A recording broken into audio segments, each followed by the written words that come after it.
hello everyone, thank you so much for being here, each and every one of you. So first of all, you probably know the guys, but I'll let them introduce themselves. So you guys go ahead. Hi everyone, thanks for coming.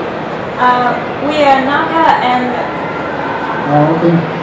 we are cosplayers from Russia. We are family duo cosplayer and we have been cosplayers since, almost 10 years. So I think, I hope we have a lot of fun stuff to tell you. We do have, I've made 40 questions for the guys here, and they've already answered my first one. It's like, how long have you been cosplaying? 10 years. That's a very long time. It was 9 in October, so the 10 year is started. And how long have you guys been together? The same. We started to be together and we started to be cosplayers at the same time. That's very nice. So what kind of cosplayers do you guys consider yourselves? We have the outward one, we have the fabric ones, we have the cute ones. Which one is you? I think we prefer to make more armor costumes for a while. Yeah, right now we associated with the armors mostly, but I actually want to upgrade my selling skills and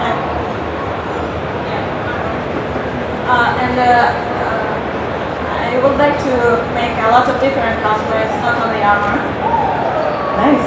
So what about cosplay and crossplay? Which one do you prefer? Both? I started from crossplay when I was 14 and 15, and I cosplayed like some shonen anime like Naruto, Sasuke, Neji, Ritsuka from Loveless, and Shuichi. Yeah, I'm supposed to be Shuichi and he's supposed to be my Yuki from Gravitation. Yeah, I was a big Yaoi fan. But right now I prefer just cosplay because I have a lot of female characters I would like to cosplay. So why do you cosplay exactly? What's the reason you actually do it? Because I can. Because you can. Okay, that's good. Is cosplay a hobby, and what do you see yourself doing in 10 years from now? When I think no problem with that because we already doing it almost 10 years.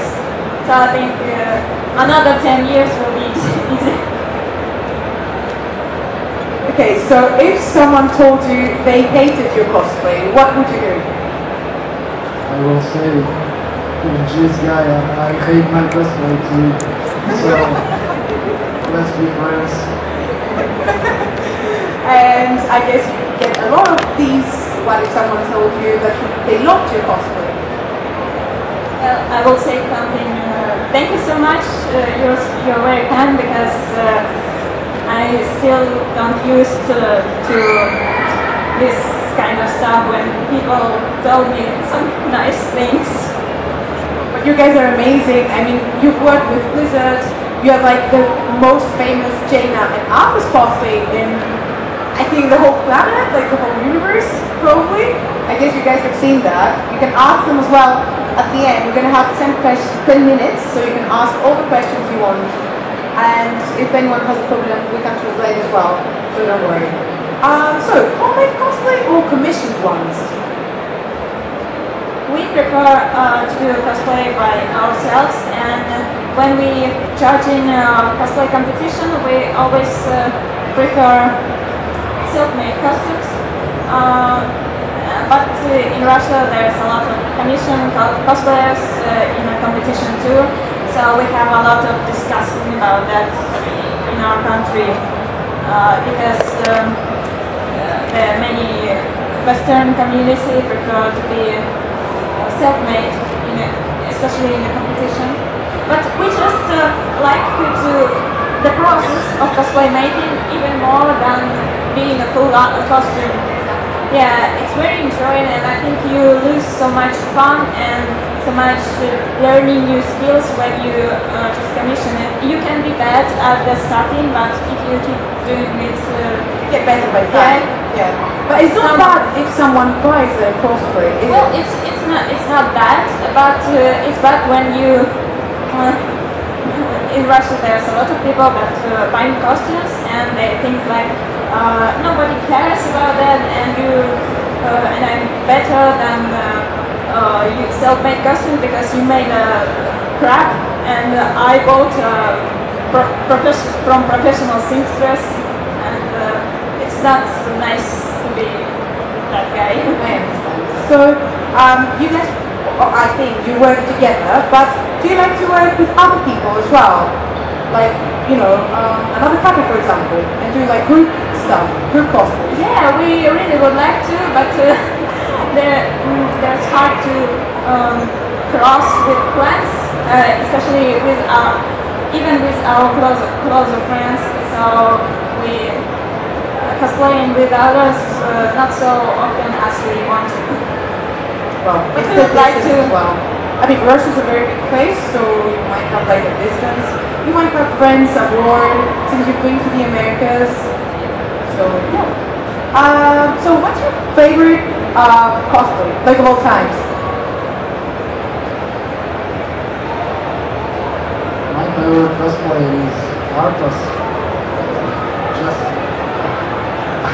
I hate this character. I hate him, but I really like his history, his design. Charisma. Yeah.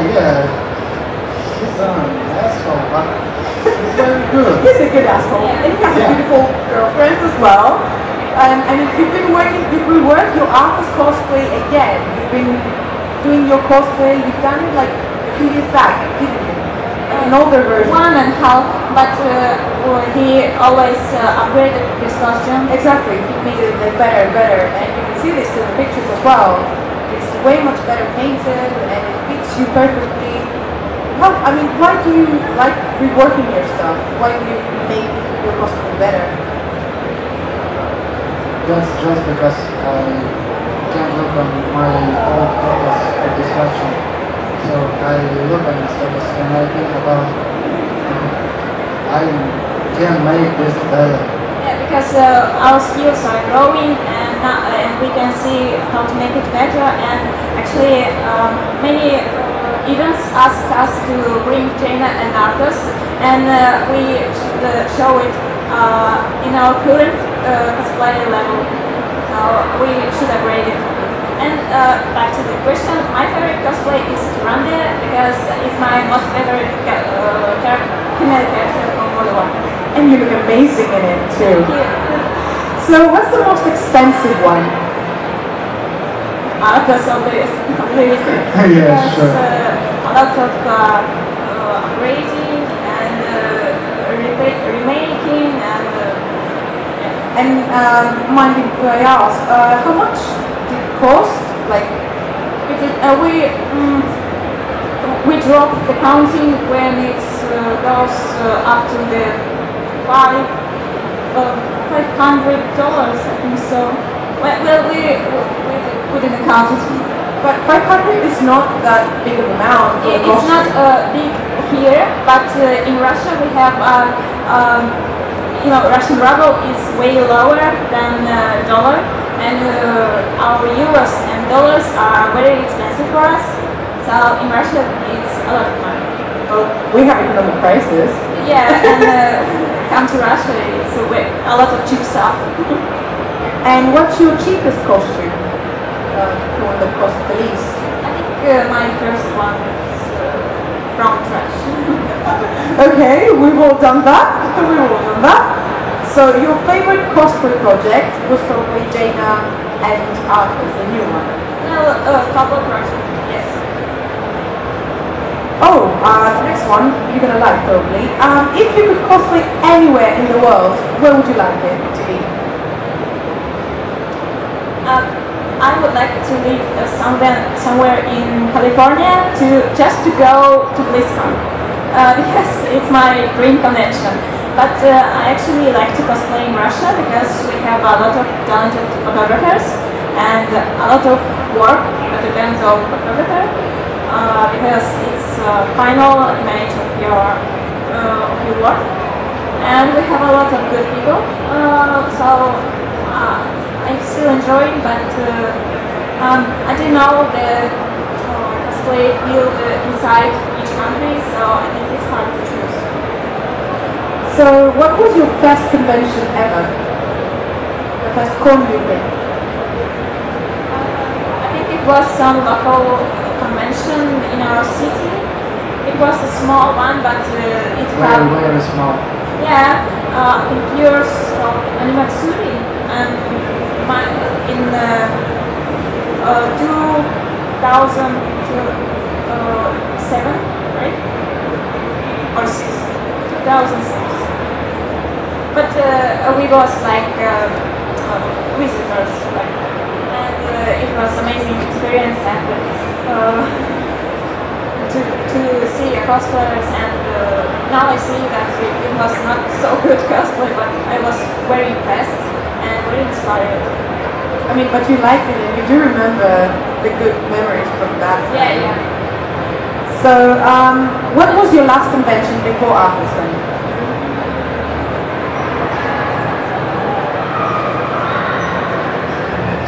Digital in Switzerland. Wow, did you like it? Was it nice? Yeah, quite nice. What was the cosplayer level over there? I mean, it's Europe, it's Switzerland. What about the cosplay level they are? Well, it was nice cosplay level.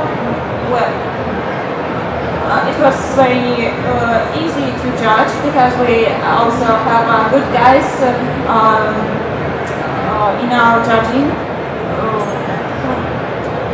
Good, another craftsman. Yeah, but which one? Which one? Drag cosplay, and I actually don't remember her name. Some German cosplayer, but they was craftsmen, and it was very easy to judge.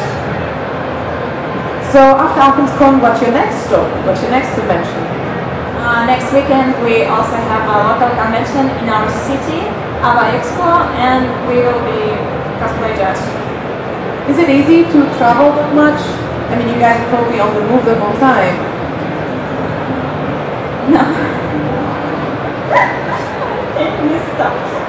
I like the stuff because I really dream to be cosplayer that can travel a lot to see other countries, to see other people and cosplayers.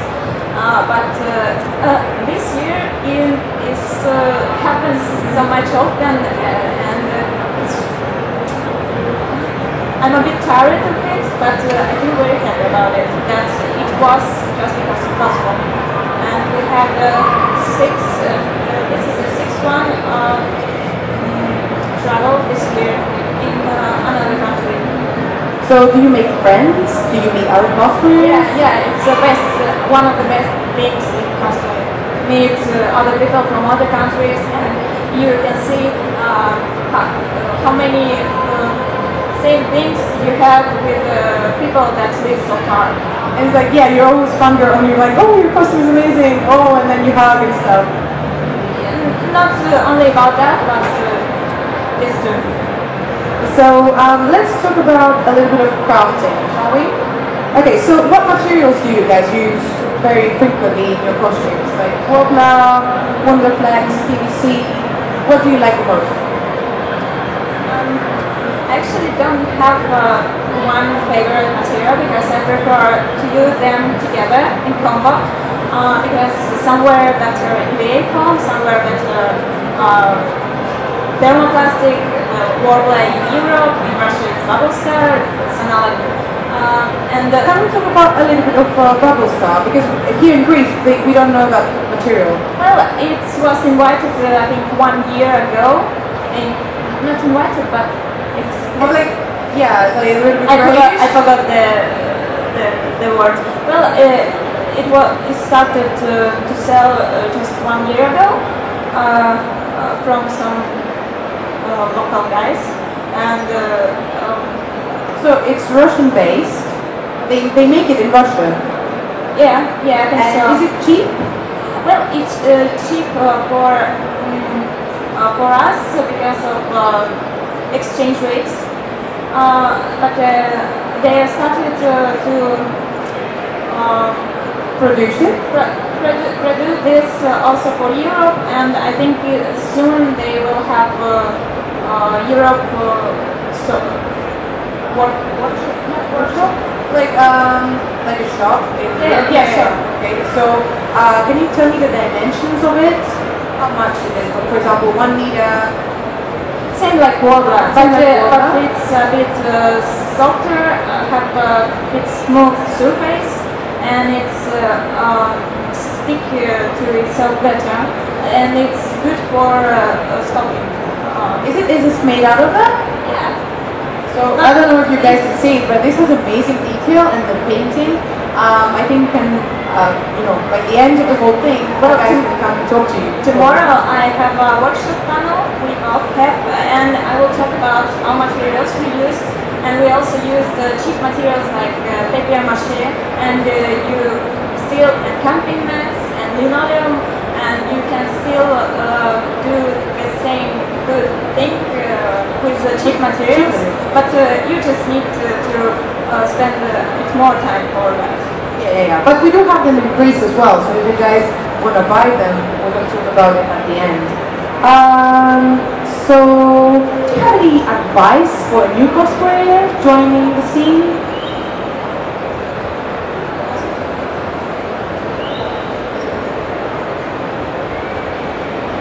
Well, don't be afraid of experiments with your outfit, with the new characters, with new materials, and don't afraid if some things in the beginning will be not as good as you expected. Just don't drop it, and don't afraid of going into it. So how much time do you spend when you make a costume? Like 1 week, 2 weeks, a month, a year? It depends on costumes. It's like about 1 week. Yeah, we can talk about... About 1 month, but it's not full costume because I also have a helmet and sword. And you work with Bethesda, if I'm not... you work with a company that you made this costume? Yeah, I worked as promotional model at Gamescom last year. They have a booth with Warhammer Dawn of Fury game, and they asked me to make this costume. Was it a nice experience working with a company? Yes, it was my very first commission from company. What, in 10 years? This was your first one? Last year's, but this year I have a commission from Blizzard Senpai to make Frostlich Jane. It was like, I don't know, from a giant and come together. You probably were so happy. Synchronicity! Okay, so what is your least favorite part when you craft? What do you like at all? Sanding. Sanding. I hate the stuff because of a lot of dust. Me too. So, videos or photography? Which one do you like the most? Well, we often work with photography, but I don't want to choose because I would like to make both, because in video you can show that you're not Photoshop person. You're alive and your costume is not drawn or really just looking nice in the pictures. It actually is up close. Yeah, and I really would like to make some kind of short video, like a promo or for YouTube like, stuff. Like promo, like short backstage. movies. Yeah. We already doing it, but I wanna do it more often because video really can show you in action and way better. Do you guys have a YouTube channel? Yeah, but it's not popular because we have not so much video, and I actually don't work with it a lot. But I will.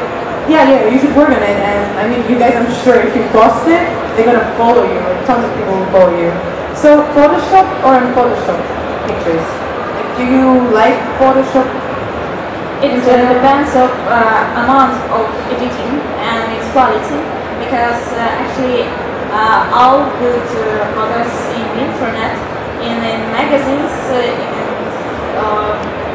streets, they have outfits with a good taste, just color correction, maybe some skin correction, because we're all not perfect and we just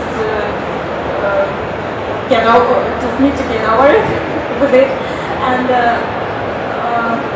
if it's with good quality and not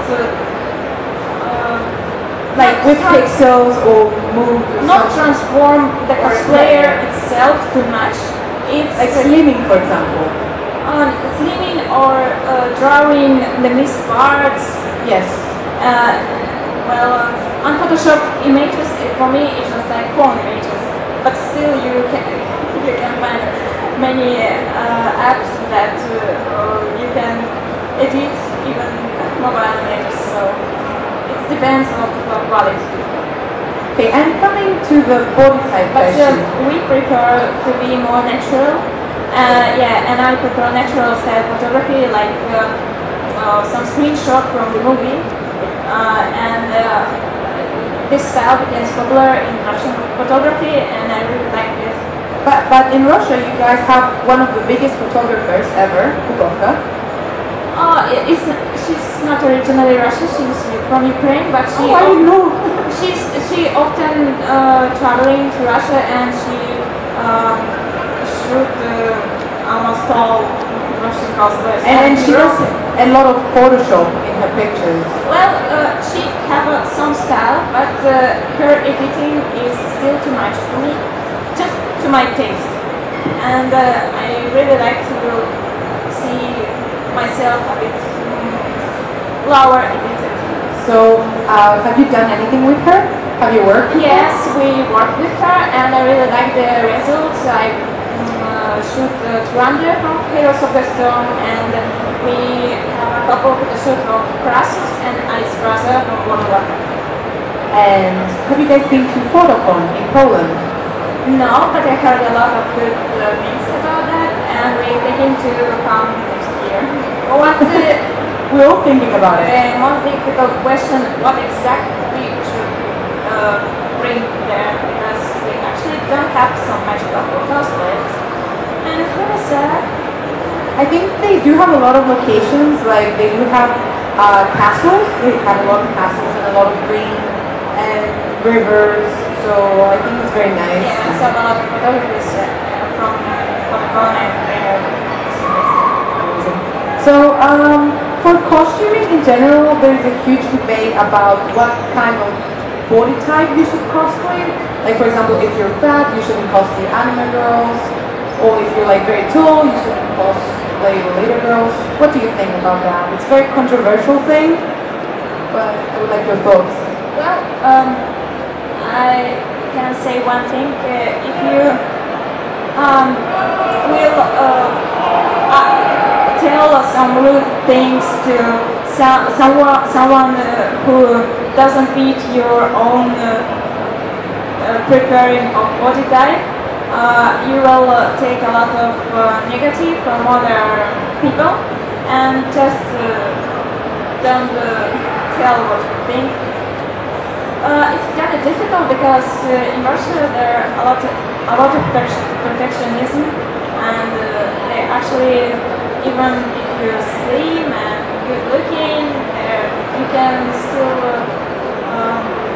meet a lot of negative about, I don't know, your lifestyle and some things that's not connected with the cosplay. cosplay, yeah. And if you want to cosplay, just do it. And but be prepared to meet negative, and it's not depends on your body type, and it depends on just people need that. Yes, you can say anything, and you just don't need something in return, and just be prepared for it. Have you ever felt bad about yourself? I mean, usually in comments. Every day, and I'm just go to the bed with the bad comments, and I wake up with bad comments. So there's a lot of people, and I think Everyone has passed on this from I actually online bullying. I cannot imagine what really famous people are going through exactly? Like, for example, Jessica Nigri or Yaya Han. Like, I don't know, famous actors like Angelina Jolie. I think she met a lot of negative in her life. What do you think about sexier cosplay? Like Jessica Nigri, for example. What's your opinion about it? I actually like Jessica because she's a very nice person and she always credited the people who helped her to make the costume. If she made the costume by herself, she also did a few custom she creators, did photographers, makeup, everything. And in Russia, there's a lot of good cosplayers that's buying costumes and they're not credited it at all because they don't want to give additional advertising for their masters. Yes, it's bad. And it's well, sometimes this happens here as well, but we so don't we have a similar problem. Yes, we do. Well, but we always try to credit our photographers, if that's... Well, photographers, yeah, because photographers just don't want to work with you next time, and you just don't want to lose the somewhere who make you look beautiful. Yeah. So sometimes cosplay might be painful or uncomfortable. How much are you willing to bleed for your art? Like, how long can you stay in your costume? What can you do about it? Well, I'm not clear enough? This costume is still, well, it's comfortable for armor. I think I just can't bend too much. That's why I sitting in that creepy pose.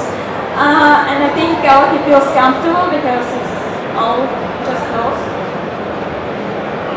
This costume is very comfortable, but I wear this costume for 2 or 3 hours with makeup, with chainmail, and everything else. So I can be in this costume all the day, but after he will die. yeah. And I actually not so strong as him, and if I feel something not comfortable, like wig cap with lenses or something. Lenses, I actually don't wear them. Exactly, you have beautiful eyes. Thank you so much, but I'm supposed to be with red eyes, but I actually have a lot of problems with eyes this year, so I don't wear it. Yeah, I try to avoid it.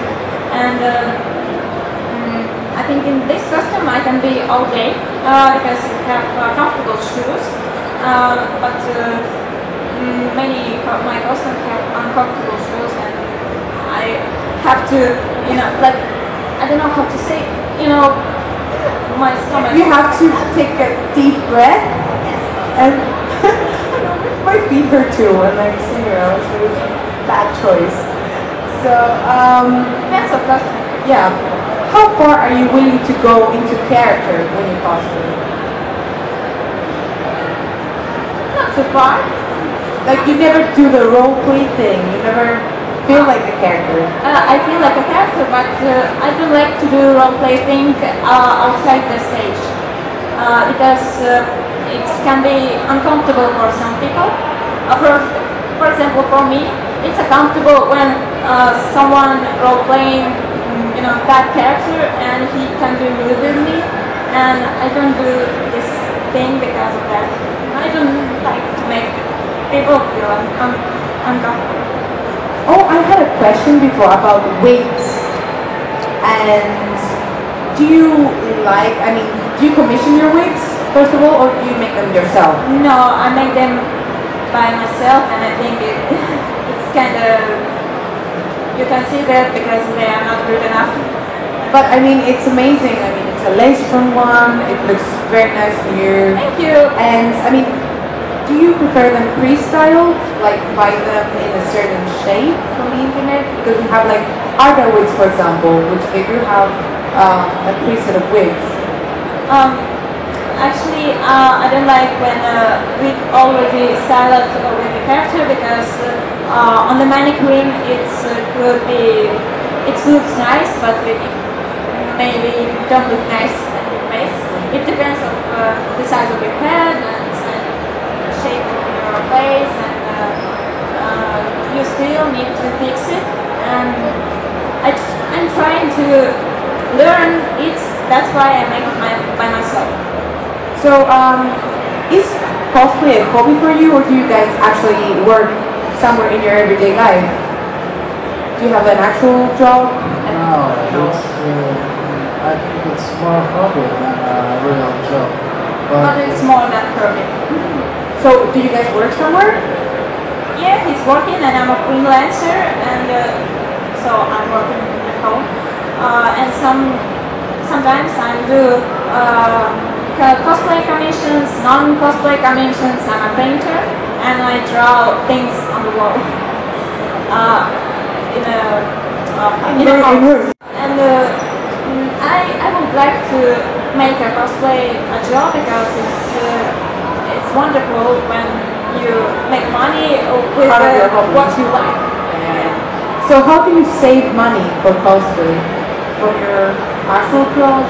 Through commissions? Well, from commissions, from actual job, there's a lot of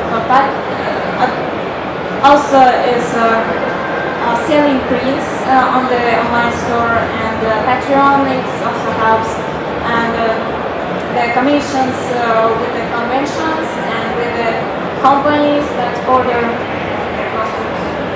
So my next cosplay is like, what kind of costume do you choose when you have to go to an event? Does it have to be like armor? Does it have to be clothes on me? Because you guys are traveling a lot, so you have to pack everything. Which one do you prefer? It depends only of amount on baggage places. If we don't have additional baggage, so we can't bring Arthas and Jaina, because Arthas took 3 baggage places, so 2 suitcases and 1 box with the first one. And my Jaina also took 1 suitcase. So today we took only 2 suitcases. This one. But it depends only on baggage. So aren't you afraid if something breaks at the airport? It's not actually about breaks, because we have fixing staff with us, hospital. And we worry more about to lose our baggage when my first time of losing will happen. Wow, I would be scared to death. I would freak out. Before commission, it will be a catastrophe. But after commission, I think, yeah, it's okay. We can do this. This time we have this. So, have you done any research on the Greek community? What have you seen here? What do you think of the Greek cosplay community? I actually saw not so many cosplayers here, and I wanted to see some costume contest at Cosplay stage. Do you have it? No, we don't do it here in Athens because it's not the reason. It's the thing is about having fun. It's like when you come here, you can still have fun at the stage.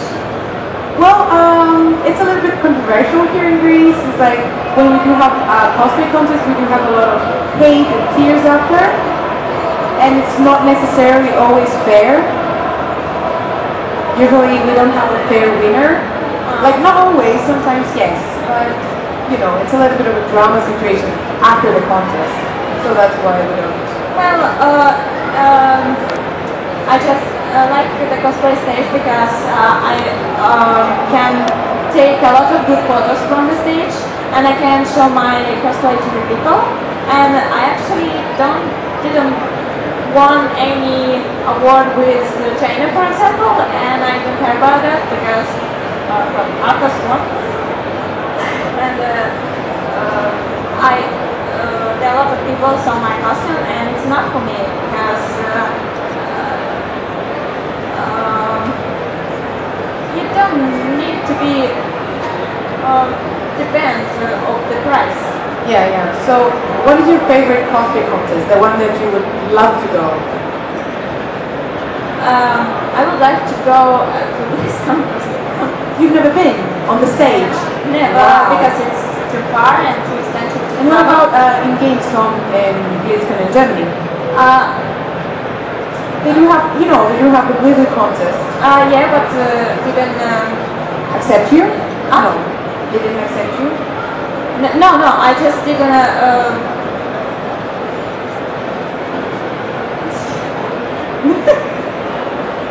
She loves you, that's why. He loves you, that's I why. miss my. The thoughts, it's like, you touched her.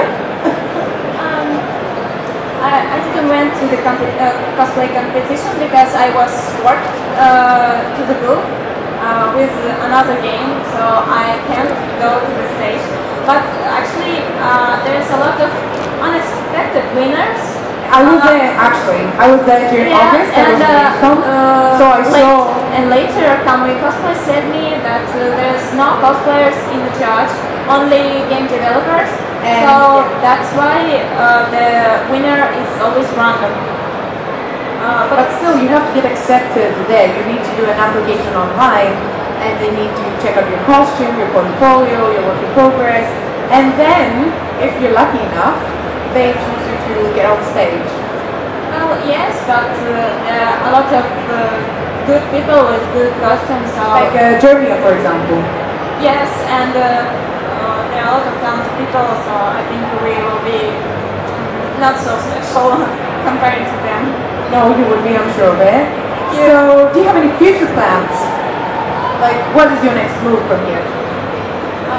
Not next book. Yeah, next costume, next convention. What you gonna guys think for like a year or like 6 months on any competitions you wanna go, you wanna join? I think it's going to come Kleston next year, and we should prepare some new costumes. Maybe Is it secret? Can we know? Maybe Andrew from New Maybe Cinematic. Andrew. Oh my god, I'm so hyped about He has this. so amazing armor at the new cinematic.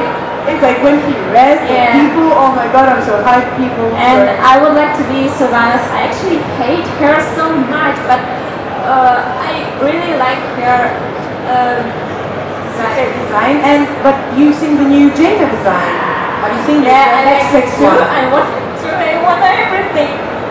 You have to choose, but this Sylvanas, Andrew, I can see it already, guys. You are gonna look amazing in it. Well, it will be not so fast, but I hope next year you will see the result. Wow, I'm sure everyone here is wants to see that. So I'm done with my questions. That was 40 questions, guys. Thank you. So I hope you're not bored. no, I loved this. It was Sorry amazing. about my I was- English. No, I think did everyone understood? Yes, say yes, guys. This is interactive.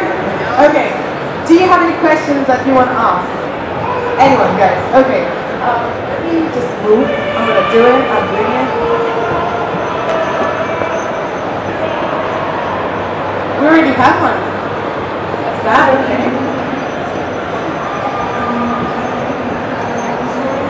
So the lady, yeah.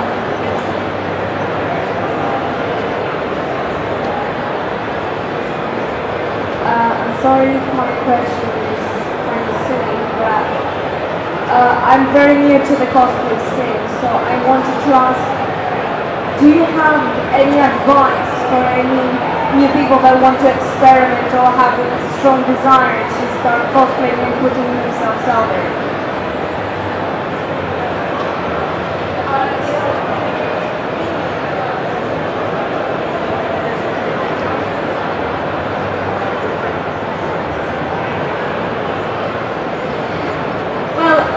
First, you need to do a lot of research and search a lot of tutorials in Google, because you can find for free any information you want. And I understand that you may be afraid to start something, especially if it looks difficult, but all difficult things are start from small and like easy things, and you just need to spend some time for researching and for googling, and first you need to start. And when you start, you will realize that it's not so hard as you expected. And I really wish you luck with your new projects. Thank you. Anyone? Oh, the lady in the back. Lady in the back. Can we speak up a little bit louder because we cannot actually hear you guys? So, I'd like to ask if someone wants to make cosplay. Can you scream? Yes? Do you hear me now? It's like close to your mouth. I'd like to ask what do you think it's important in order cosplayers to make their hobby like a job, so they can earn an income from that?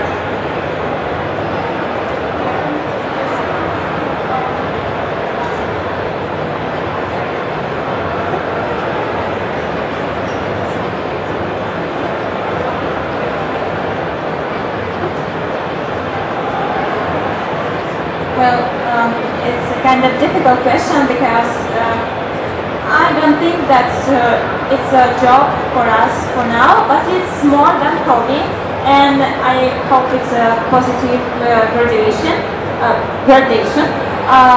And we spend almost 10 years to be on the current level.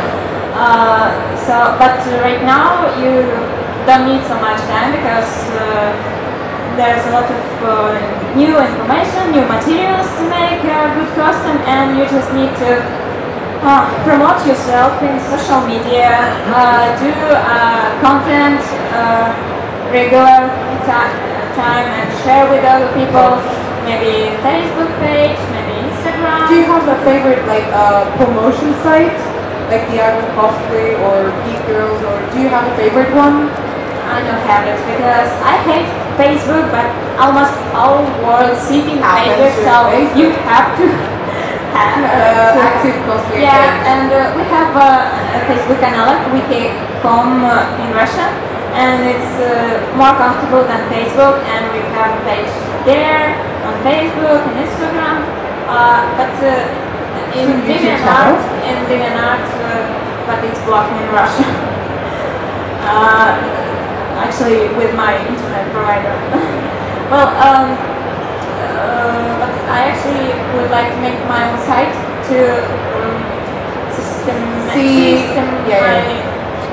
all tutorials and in progress things. And well, back to the question. I think you need to continue to do what you like and make photos, trying to work with good photographers, maybe professional. Maybe you should pay for them, but the result often result is worth it. And I don't know, work to the convention, and it actually took a lot of time, but I hope you feel joy about that because the past years it's become more much possible to make a cosplayer to make money from cosplay. With the Patreon, with the selling prints, with the commissions from community, and in Russia some, for example, some Hearthstone championship or Dota championship, and they often invite cosplayers, hire them to advertising, to make pictures, and it's not much money, maybe as you can expect, but it's still something. And you can make money out of your hobby, so it's good. And well, I think that's so. Well, I can, for my opinion, the gaming cosplayers is more profitable. Also, because of gaming company, they often use cosplayers more often than movie companies. Or like anime companies, anime. yeah. do we have another one? The guy. We give him a mic.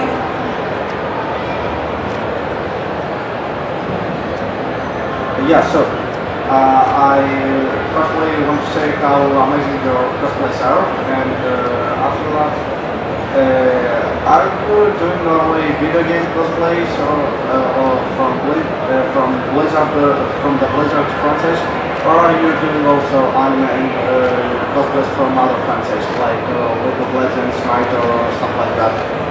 Well, you cannot see any Blizzard cosplay right now, so yes, we do not Blizzard costumes, and we would like to make them more often, but Blizzard, not Blizzard itself, but an inspiration, always took us back to the World of Warcraft and gaming and making costumes.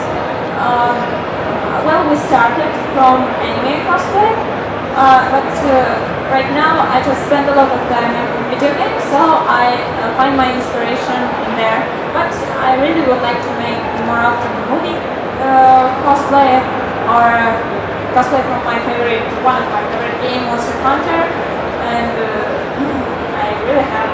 But that's why I'm Narga. It's a monster from Monster Hunter.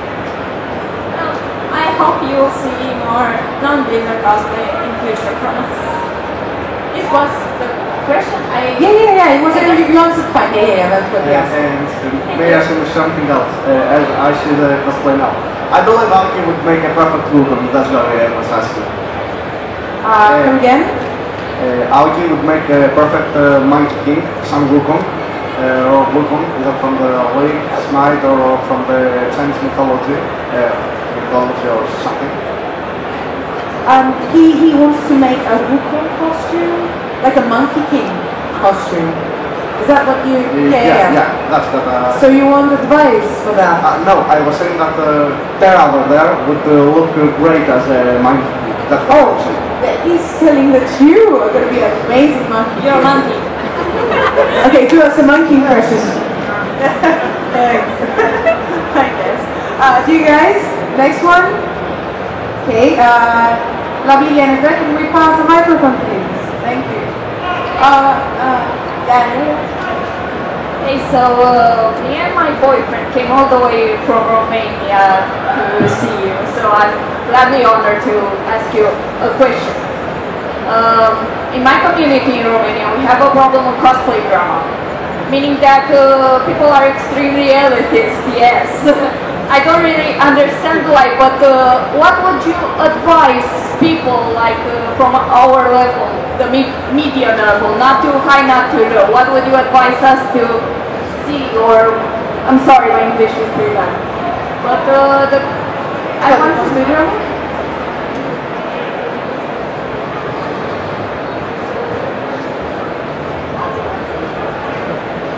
We want to know how to handle the situation better.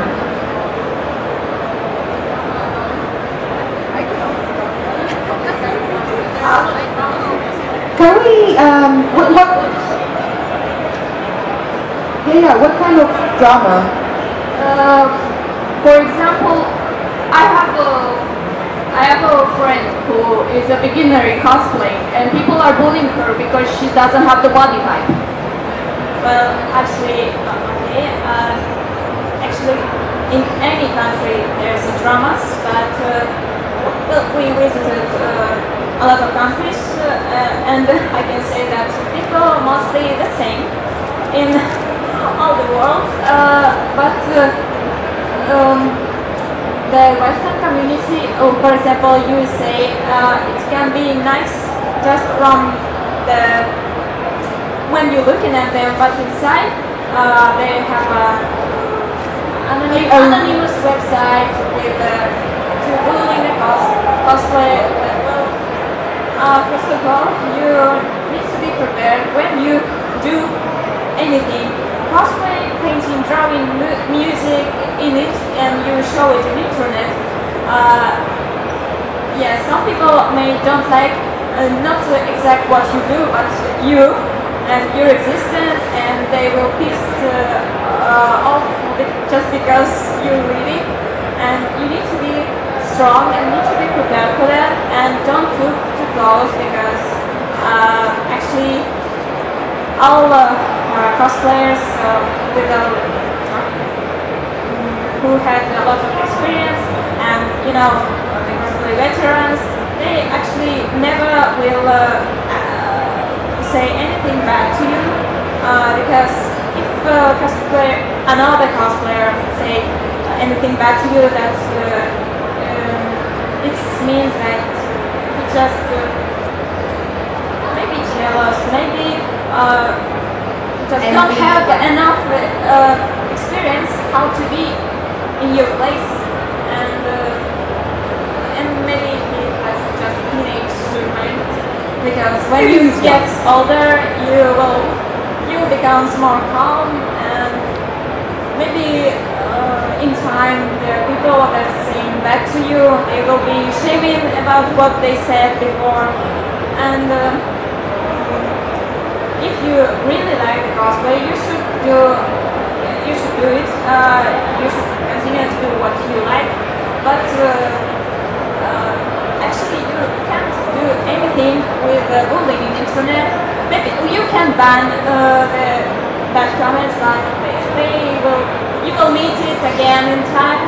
So actually, still the world exists, and they will never stop. They will never you will meet the people that don't like you, and you don't understand the reason, and you don't need to understand it, because it's just because of their nature, and just I would advise, don't be like them, and don't do some bad to another cosplayer, don't say them bad.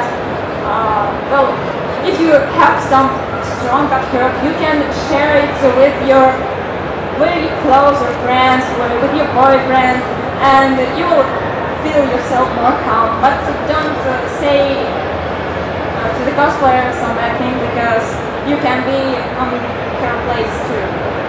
So that's what I want to say. I'm sorry, that's it. That's all the time we had today. But you guys, you can find Narga and Aoki downstairs. They do have prints. They can take photos with Just you. make sure that in Russia there's a lot of drama, and actually no community are better than another one, and it's the same thing everywhere. It's the same thing in Greece. Drama is in our nature, in human nature. So can we have a very loud round of applause for the guys? Thank you so much for being with us. And tomorrow, don't forget that you have the workshop, so come here and see them. Thank you for coming to our workshop. I hope you enjoy it. And we're gonna show you our experience of costume making and group making. As you can see on this picture, Aoki passed a long way, and we both started very small. We worked with many different materials, and during these years we realized that a good costume not always means an expensive costume. And let's talk about materials, what we used and what do we need and what do you going to do with them. So our very first armor we created with linoleum. We bought very cheapest linoleum we could find. It's very flexible, but talking about any materials, first you need a pattern of your future detail. You need trying to imagine a 3D model as a flat contour. You may use some program like Bukakura for that, but it's also helpful if you're trying to imagine it by your own mind, because it will help you in future a lot. So, for example, this shape I'm using for almost all of my basic pauldrons on the shoulder. And the linoleum don't hold the shape if I try to glue the seams together, so I found that I may sew it together with a regular thread and needle, and it worked. But just in case, I glued the seams on the backside with the hot glue. Then I started to cover it with a lot of papier-mâché. The cheapest papier-mâché you can make out of 3 newspapers and PVA glue. So I turn off the newspapers, put it on the small pieces, and started to glue it layer by layer on my future shoulder to smooth the edges. These traceries I also made out of small pieces of papier-mâché, but it still doesn't look smooth. So I have a acrylic or water-based wall putty that's using for walls, and I started to cover it layer by layer on my future shoulder, and when the first layer got dry, I sanded it, and I repeated the steps many times, like priming, sanding, priming, sanding. It took a lot of time and patience, most times my proof looked like a crap, but with a lot of sanding, it started to look like this. So it's turned out smooth enough, and with fancy painting, it will look, I think it doesn't look like paper or linoleum. I think not worse than expensive wool. This is another sample of using linoleum. The traceries I made with camping mat, I coated with 3-inch form, but we will talk about camping mats later. This piece also have not so many layers of priming, but with a bright painting it looked nice, I think. This is belt part, and my final result looked like this. I made this costume back in December 2013. So almost 4 years ago, and many people ask me, wow, it's not wobbler, how it's possible?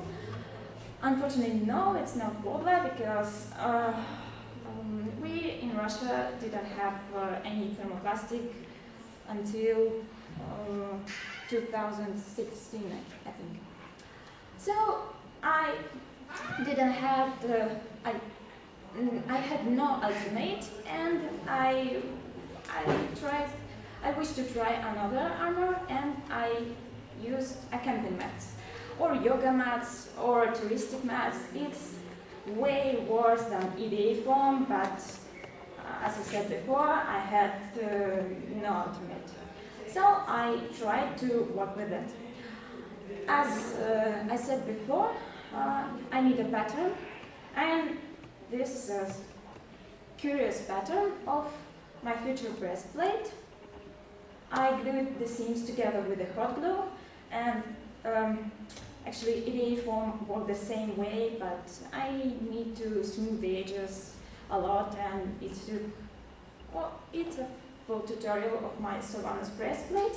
But let's talk about Alexstrasza, because this is how my breastplate look with the first layers of papier-mâché. Also, I used the thin medical band to make it more solid.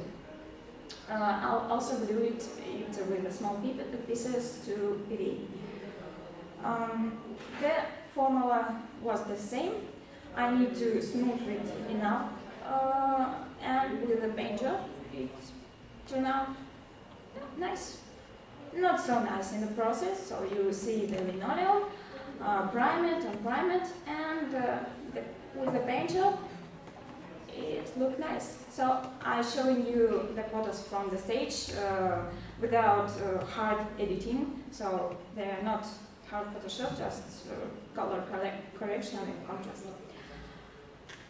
This is also another sample of pauldrons I used with camping mat. I spent a ton of hours to prime it and sand it, and the traceries and skulls I sculpted out of lightweight modeling clay. And I will show you the mark later on the next pictures. And here's the sample. Looks like EVA foam, but unfortunately it's not. And I cover it not with papier-mâché, but with thin medical band to make it more solid. And I also, after the second picture, primed it several times. So let's start. Next year I explored PVC. PVC is some kind of formed plastic, and it sells in sheets, big sheets, and they are mostly using in street advertisement. Sorry.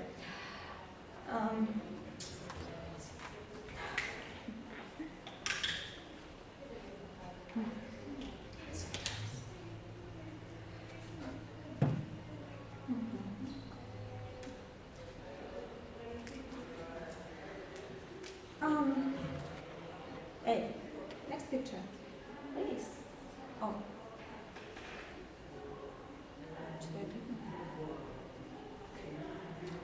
So PVC is not so flexible, and to bend it you need a heat gun, and it can bend only in two ways and not so much, but it works good with some simple shapes, for example like this. And this you can see the modeling clay, some Japanese mark. It's very light when it got dry, and it dry with the air. So I sculpted all my treasuries directly on PVC, and then I primed it with three layers of acrylic glue, and it works. Here's the another sample of the same technique. And here you can see the started parts, only PVC, and almost finished parts, just only gems are missed here. And also, I tried to make a breastplate, and I also spent a ton of time to prime it and sand it and hide the edges with the sandpaper, with some Dremel. And I actually hate sanding in Dremel because of dust, but without some good materials like EVA foam and wobbler, I had no alternate, but still a lot of dust with EVA foam, so you should just get used to it.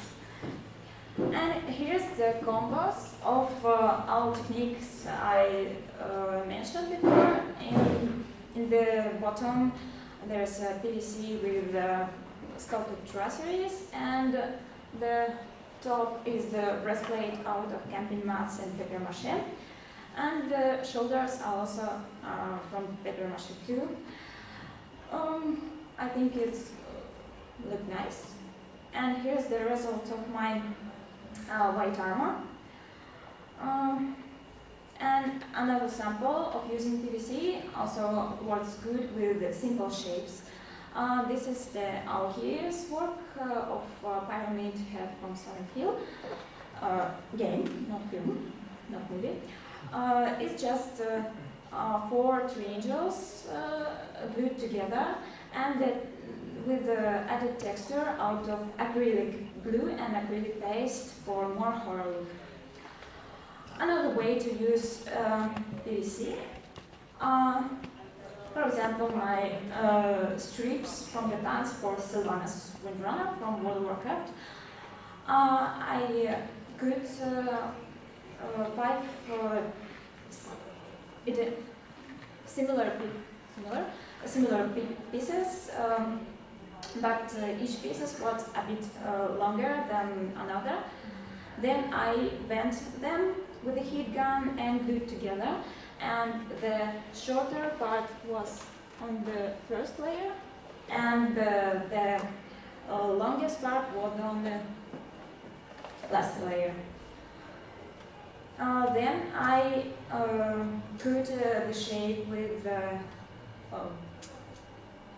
glitter, then with Dremel, until it becomes smooth. Also, I primed some small holes with acrylic glue, and after painting, it turned out very smooth. And so, finally, in 2016, Wobbler comes to Russia, but not like Wobbler. We, not directly we, but some are clever guys, started to sell analog of Wobbler for Russia, but when I will call, it's called Bubble Star. When I will talk about Bubble Star, you may think about Wobbler.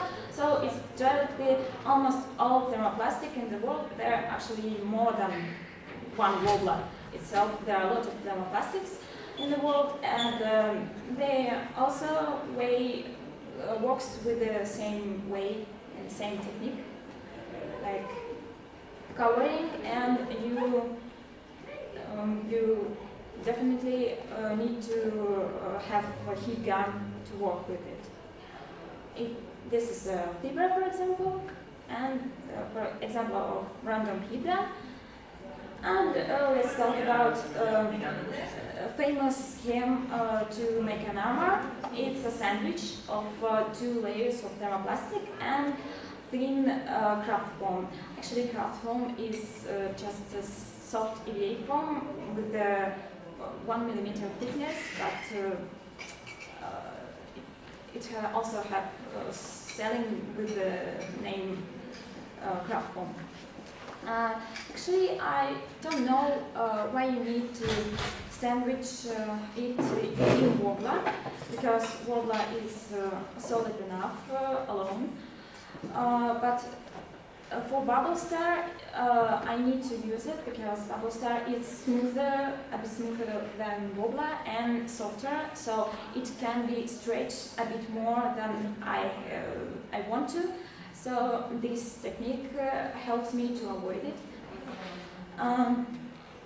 Then you bend the shape with the heat gun, and with the leftovers I sculpt the traceries out of the same material, and it's a very big pleasure to work with it because, for example, this armor you can make for one evening. This is way faster than papier mache. Actually, talk back to papier mache. You don't need to refuse it, but you should remember that you may use any material. It depends only on money and time you want to spend on it. Because on cheapest material like paper and PVA, you just need to spend more time to make the surface very smooth. But you may avoid it if you spend more money on EVA foam, but it's not necessary. EVA foam or Wobbler. This is another thermoplastic, some analog of Wonderflex. Work the same way, and to make this round booby cups, I heat it on the plastic semi-sphere. I found it in local art store, but you may find it, I think, in AliExpress on eBay, just semi-sphere plastic. It's using for artists, for decorations, for Christmas balls and something more. And this is some sample of some progress of Bubble Star. You see, it's a bit glossy than Wobbler. And this is the result with painting. Yes, I repainted it. This is a coat shades, and this is the one. Also, thermoplastic works good in combo with Wobbler or EVA foam. For example, for covering, as you can see at the start of my work with EVA foam, I was not good enough because the seams was awful and they was very visible, and the covering of with Bubble Star helped me to hide the seams, and my armor turned out very solid and light enough, and it works very nice. Also, thermoplastic are perfect for covering styrofoam. To be honest, I spent a ton of hours to put this shape, and I spent a lot of hours to prime a holes after it, and the covering itself was very difficult because of curious shape of the ball, but the result was worth it because my group turned out not also lightweight but also solid, and I could transport in my suitcase without bubble wrap, and that's why many cosplayers love thermoplastic so much. This is another sample, aqueous keyblade, with the same technique, just styrofoam, then a bit priming, and then covering with thermoplastic.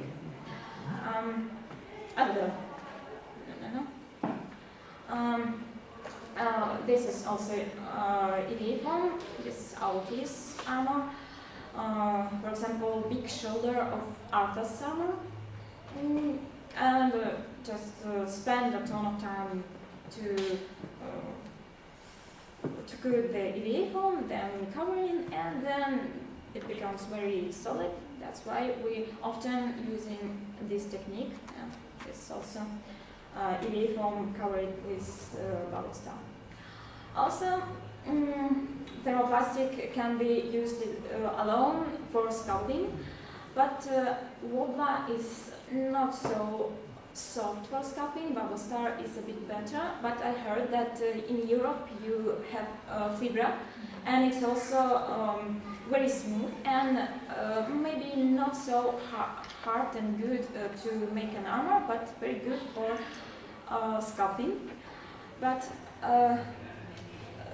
the similar thing between fibra and Bubble Star, I mentioned before, the glossy surface, and sometimes avoid this, you need to cover the thermoplastic with acetone, and then it will stick with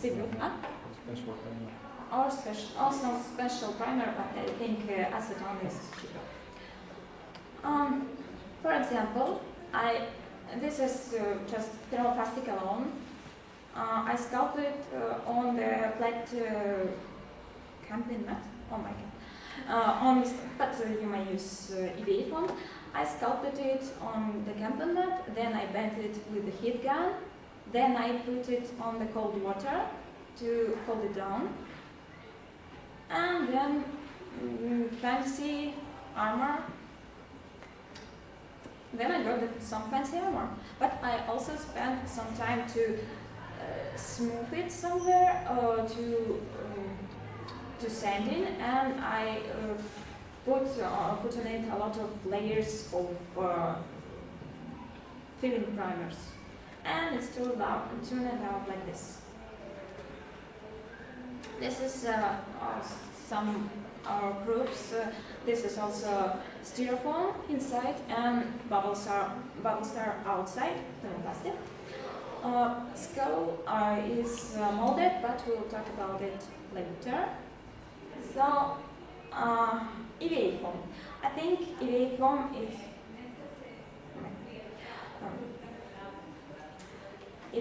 is a good balance between not so expensive material, but a material with many possibilities. You also, I don't know EVA foam. they happen. And you also need a pattern, smooth the edges, and its formula works for every material. For example, I'm not good in also clean seams, so I have to use a Dremel a lot, then priming the seams itself with acrylic glue. And now I started to explore EVA foam, and EVA foam also good with working with texture, because with Dremel you can make very realistic battle damage, and I really enjoy the battle damage armor. And with painting it looks like this. One of my last samples. This is also a sample of EVA foam, some simple shape. This is one of my first work with EVA foam. From it a lot. So also molding, it's expensive materials. The better materials for molding and casting and molding is smooth-on. It's an expensive way, but if you use some many identical pieces, it's perfect way to make, for example, skulls and horns and spikes. So this is Aoki's sample. For example, he's good in sculpting, and he sculpted the base out of modeling clay. And then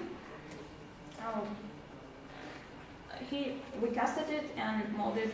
It's very good with some very tiny detailing, and it's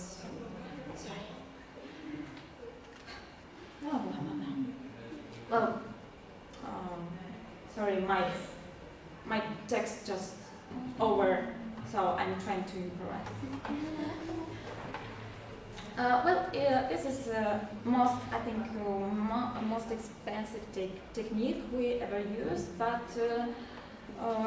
for example, if you need some, I don't know, movie, to make like movie costumes very realistic, it's very good. Or if you're going to sell a lot of pieces, you should have a base form for it, and then you make a lot of identical pieces of that. So, talking about painted, I also showed a lot of samples of our paint job. Painting is some kind of clothes and makeup of your armor, because it improves. It can make it look better, or it can ruin all your work. So, also the can spray, can spray is good for painting, but actually I'm trying to avoid this because we're working in a small flat and we don't have a workshop, so I don't like toxic smells in my room, in my flat, and I'm trying to use water-based paint.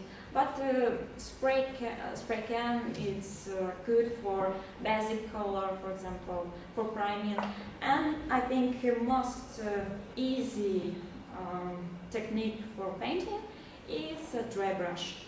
For example, I need a white armor, and for basic color I use blue to make my armor look in a cold shape.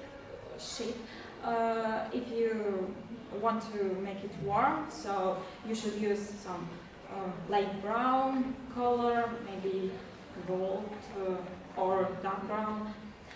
And I put on my brush the white paint alone without water, and I started to paint it with a move like tap tap tap, and it works very fast. And this is the steps of this technique.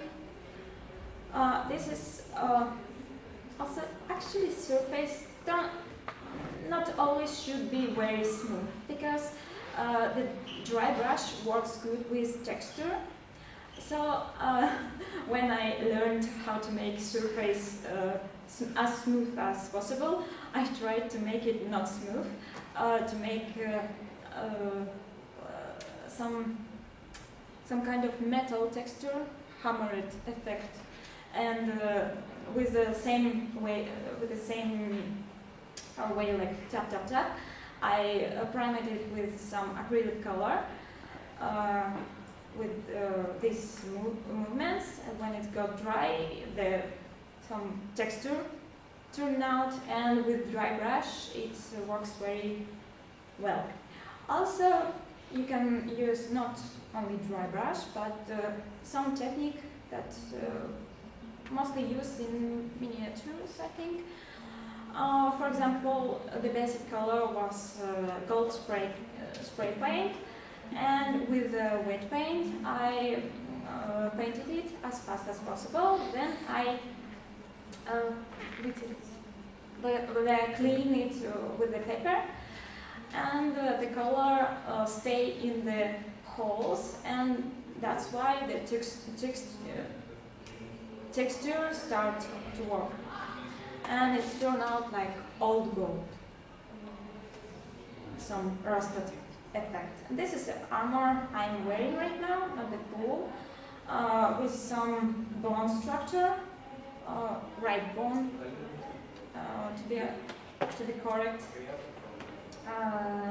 This is also a dry brush, and this is you see right here how texture is worked with. So from dark color to the lighter. And this is another sample. I will show a video later. This is about video, another sample of dry brush on the metal painting. Not all. For example, I want to show you a video. Better to see it one time than heard it 1,000 times. Really? Как тут? Я просто не могу мотать вниз.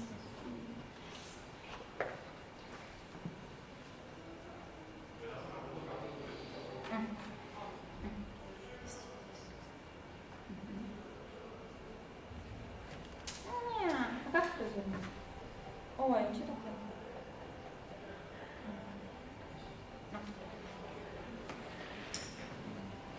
This is a craft tool.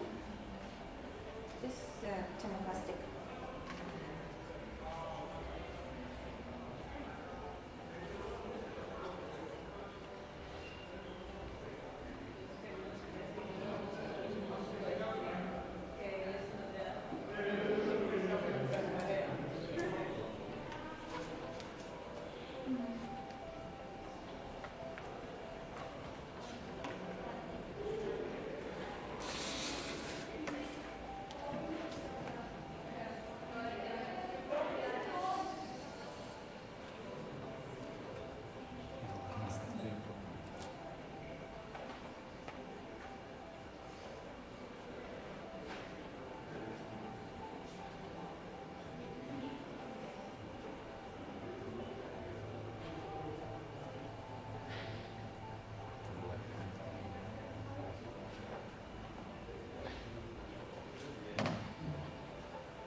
You would like to hear the question?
without camera right now. Sorry about that.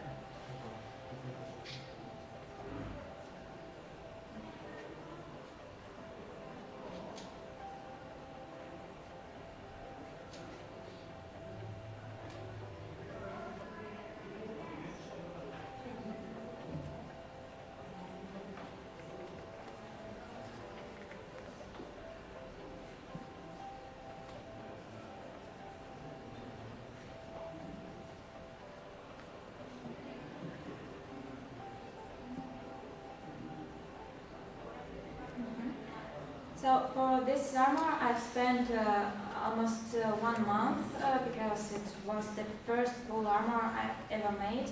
The previous one was more open, and this is my most favorite technique with EVA foam in combo with thermoplastic, because I should transport this costume a lot, and that's why I tried to make it as hard as possible. Solid as possible. But it's for armor, it's pretty comfortable, and I feel good. I feel good in it. So as you can see, if you have a possibility to buy some EVA foam or thermoplastic, buy it and make your great ideas. But if you don't have it, you shouldn't drop all your armor plans or blue plans, because you can use the cheap materials as well. You just need to spend a bit more time to make it look clean and accurate. And this is some painting about music,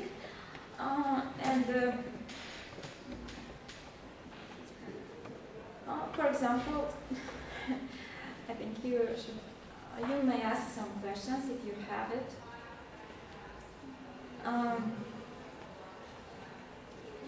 Also, for metal painting, it is good to have some dark color and cold gray or warm gray for gold, for example, and for silver I used the gold.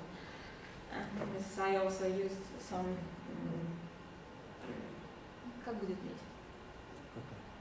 some copper color, because I just don't realize what exact color was on the picture, silver or copper, so I just mixed it.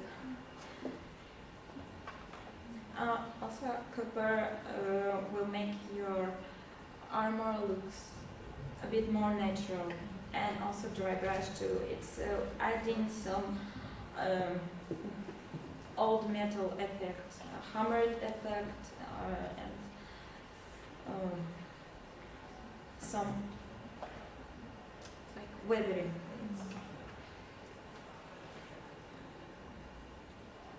But it depends out of taste, because I think for beginners it's simple to use, for example, Camus cosplay technique with white lines on the borders.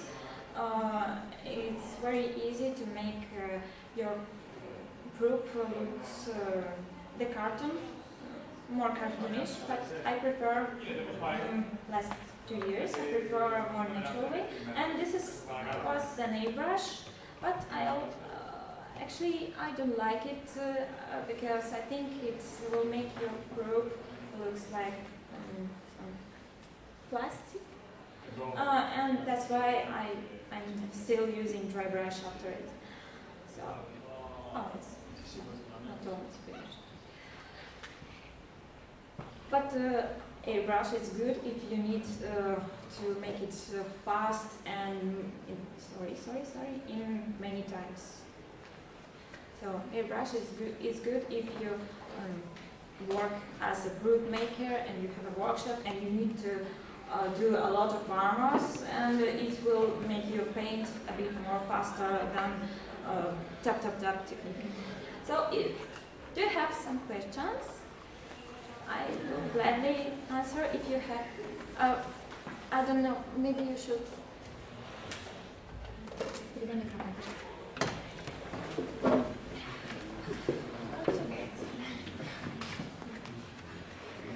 Do you prime your wardrobe and with what material?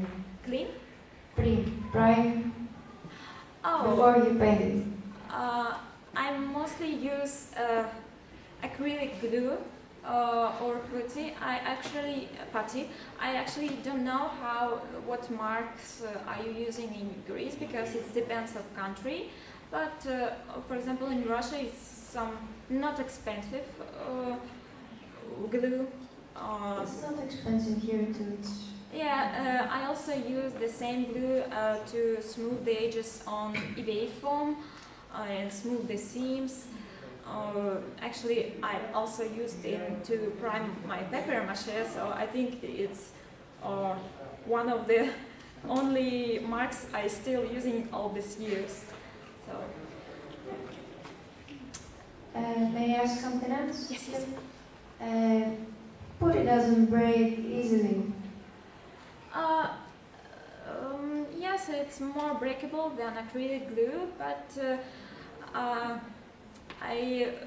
after putty, I try to add acrylic glue to make it more hard, and but with papier-mâché it doesn't break, because papier-mâché itself is very solid, but it's from example a bit. So if you are not going to bend your armor with papier-mâché and putty, it will not break. Okay, thank you. You're welcome. I hope it helps. Do you have some questions?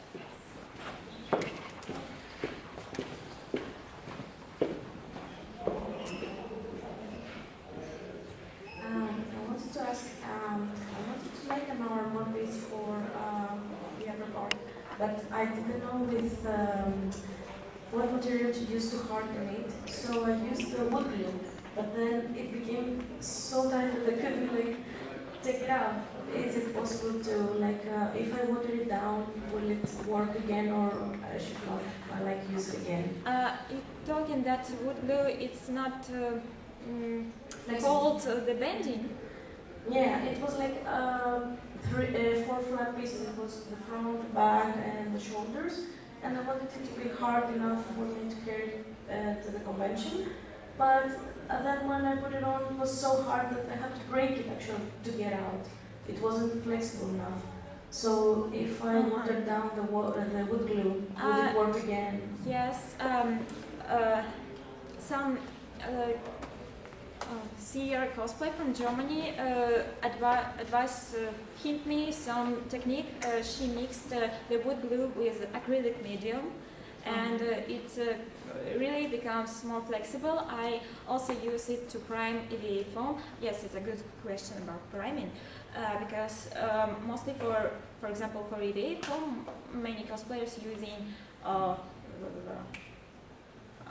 как называется? Для Евы. Liquid resin. Liquid rubber. Liquid rubber. Как он называется? Plastidip. Yes. Plastidip. But plastidip have a very toxic smell.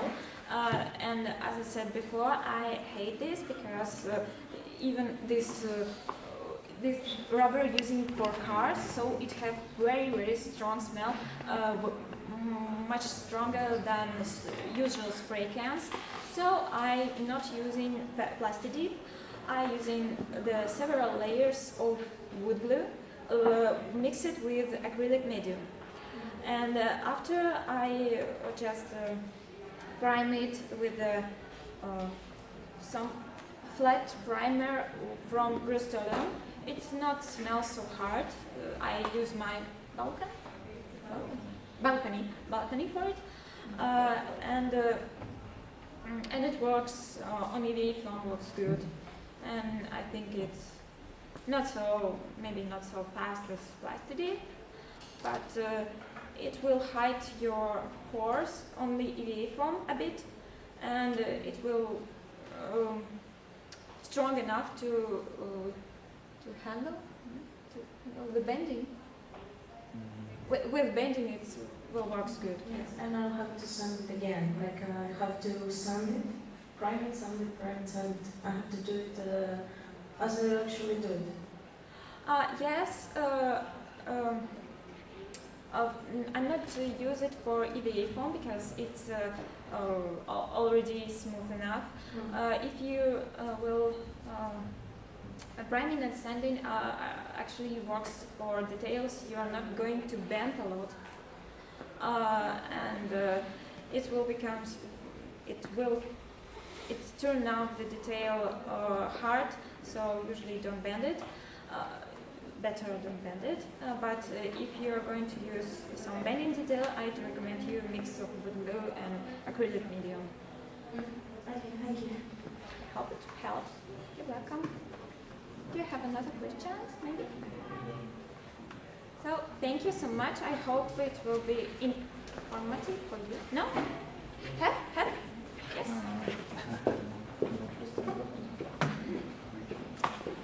Well, thank you so much. I hope you find something new. Sorry for my English.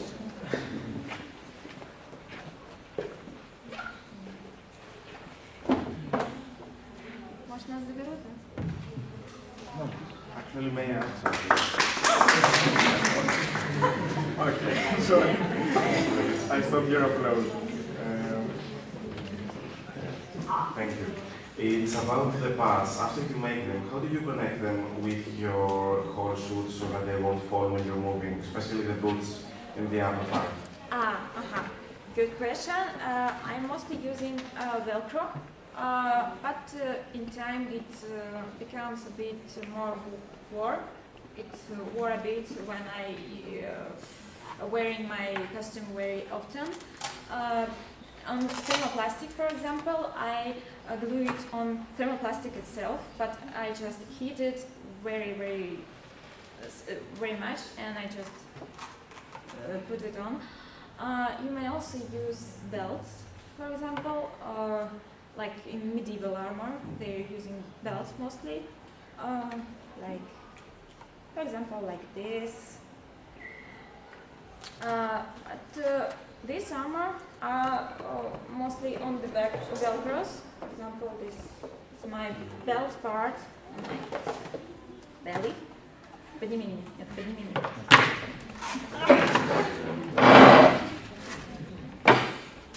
Like this, for example. And I think for EVA foam, velcros are one of the good way. If you also, for example, World of Warcraft costumes, they have too heavy shoulders, and you just need to have many layers of EVA foam to up them, and then put in on Velcro. There's a lot of Velcro, and I have a Velcro band under my shoulder, so it maybe sounds like it's going to apart. Yes, fall down, but it's not because. Thank you. You're welcome. Excuse me, can I touch it? I Sure. haven't touched it. Okay.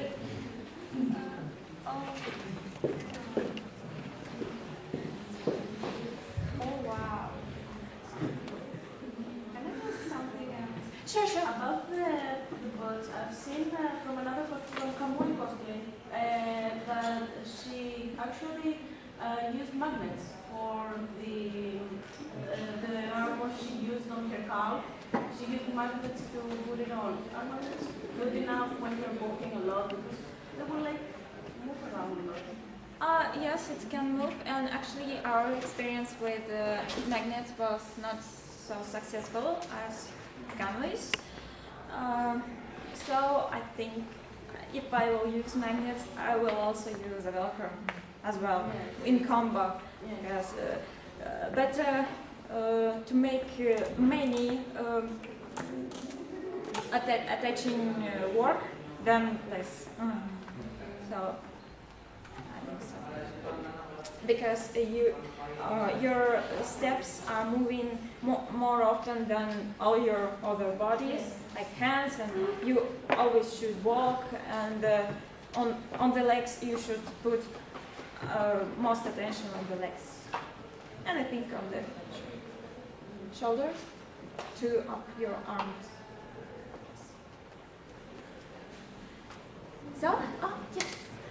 How do you make sure on the kneecaps, how did it connect to the rest of the armor so it doesn't fall off? Do you mean upper? But for example, in Athens armor, it has on the hips, on the knee, and on the kneecaps. Yes. On the kneecaps, I think it's a very tricky part because it has to move a lot without making it look like it's fake, for example. Stop. And yes, and we had actually the belt system for it, and I will show on myself. Sorry. Okay. So this part connected on belt with this part on the back, and this part connected with the belt, and belt holding on the strips of the shoulder. So he, for dressing up for the artist, Aoki put the leg first. This are connected, the arm are connected with the fur as well. And then he put on the belt, and then the chainmail and the breastplate. Because if you hold it on your belt, on waist, on the shoulder, it will not fall apart. But on this part, you set right. It's going to move down. So if you have if you have some hip armor, you should. For example, I will use the black belt if I had it to make it not so visible to my waist, and it will not fall apart. On the shoulders also, because when I saw the Athens armor, my question was, how does the shoulders stay put and does it fall off? Because tone of Velcro. Yes, it is a tone of Velcro, and we have a lot of layers of EVA foam to up the shoulders, and actually we spend a lot of time to make the down shoulders to fix on the up shoulders, and it's connected very thick. Yes, and the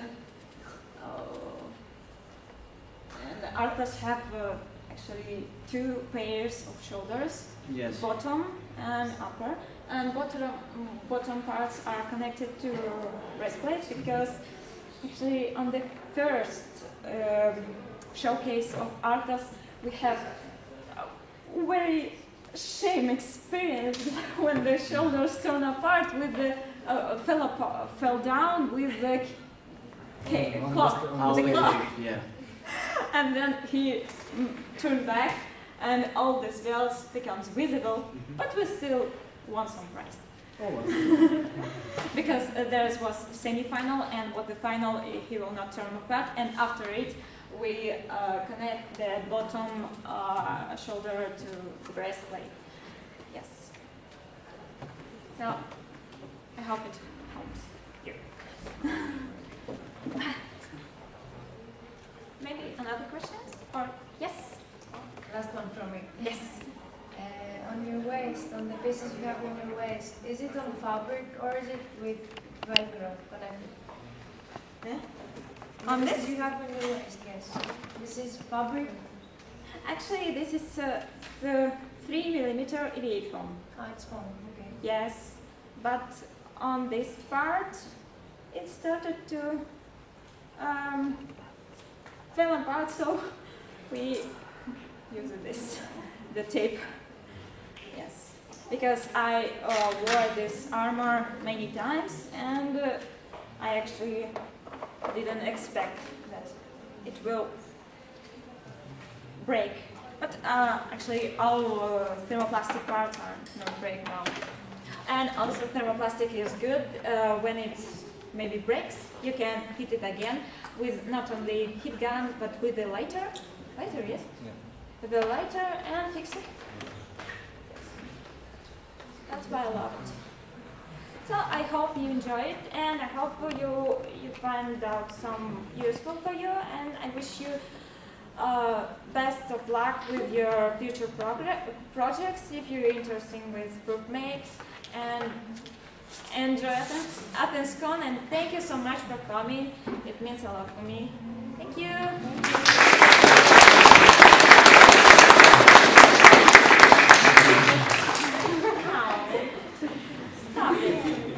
Go on.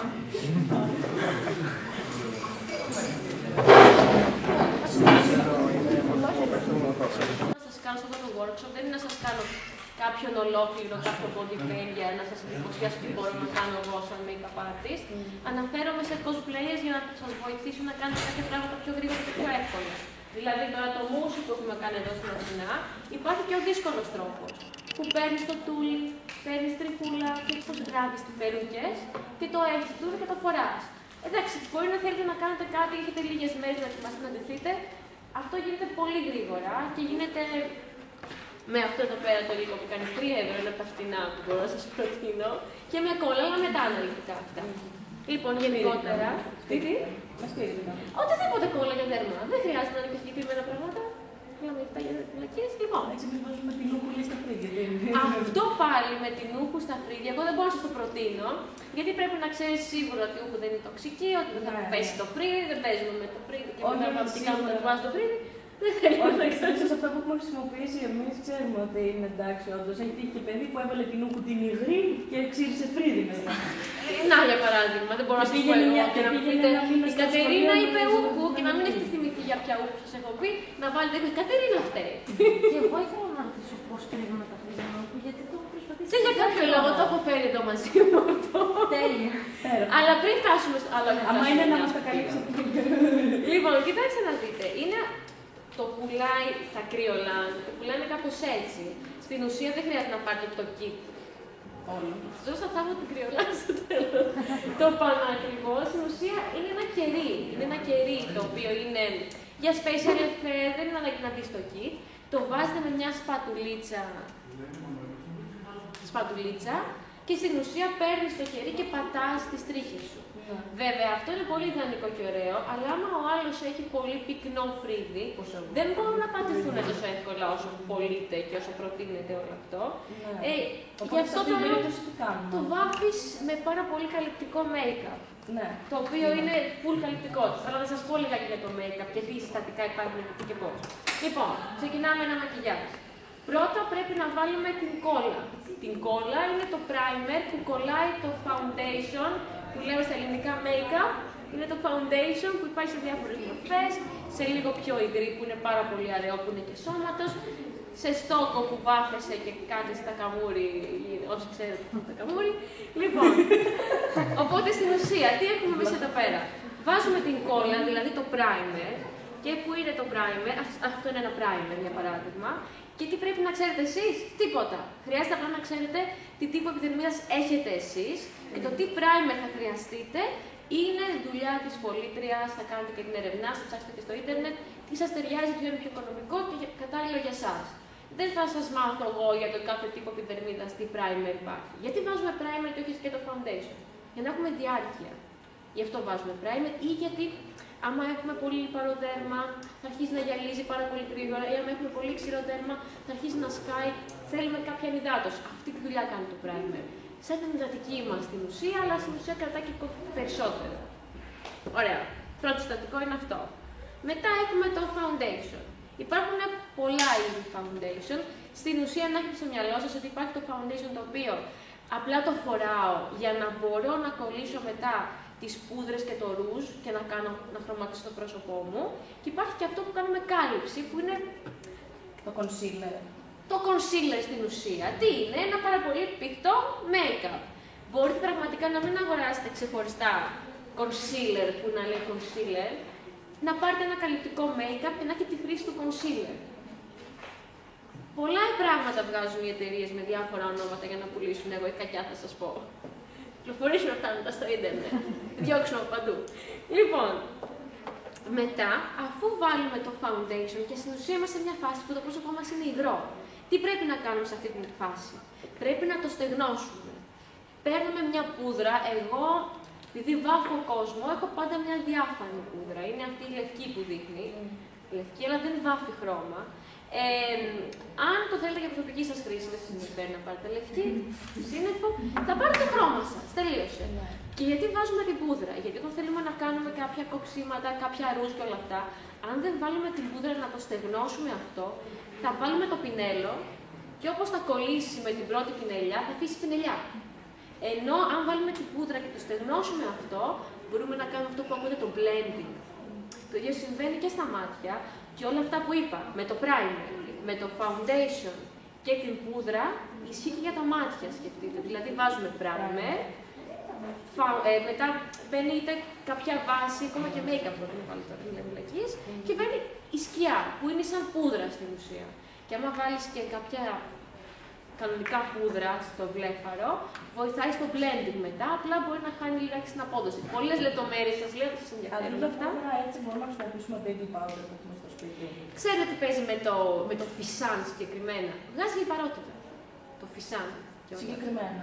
Ναι, γιατί άμα μπείτε στα συστατικά του, σας το πω έτσι γλυκά, είναι για ποπουδάκι μωρού. Δεν θέλουμε να ξηράνουμε το ποπουδάκι του μωρού, θέλουμε να κρατάει την υγρασία, αλλά να έχει και ενυδάτωση. Δεν το πολύ προτείνω. Εγώ έχω βρει ένα baby powder, δεν είναι μάρκα. Είναι ότι είχε τόσο εγώ το φυσάνω και το λέγανε, το δοκίμασα, γλίτσα μετά. Όχι. Όχι, φυσάνω ούτε εγώ, είναι γιατί και εμένα μου γλίτσα. Αυτό δεν ξέρω τώρα τα άλλα. Χρησιμοποίησα τώρα ένα από το σούπερ μάρκετ, το πιο φθηνό το πήρα και το χρησιμοποίησα και ήταν πολύ, ας πούμε, μετά. Δεν με ξέρετε, δεν ξέρω. Ό,τι σας βολεύει, αρκεί να μην είναι τοξικό, παιδιά μου. Αυτό σας λέω, μην μου πάθετε και τίποτα. Κοιτάμε τα συστατικά τους. Και γενικά να ξέρετε, επειδή τώρα έχουν αρχίσει το θέμα με το μακιγιάζ, έχει πάρει μια αύξηση, έχουν βγει πάρα πολλά εταιρείες, σαν μανιταράκια σκάνε εταιρείες, πάρα πολλές. Τώρα έχουν βγει και τα NYX, για παράδειγμα, τα οποία έχουν πάρα πολύ οικονομικά προϊόντα, αλλά λένε επαγγελματικό μακιγιάζ. Υπάρχουν να κάνετε πλέον σύγκριση. Παλιά υπήρχε μόνο η κρυολάνα, η πανιστική τελείωσε. Υπάρχουν τώρα να κάνετε και τη σύγκριση, να βρείτε και στο ίντερνετ. Ποιο σας συμφέρει, μην παίρνετε απαραίτητα ακριβά προϊόντα.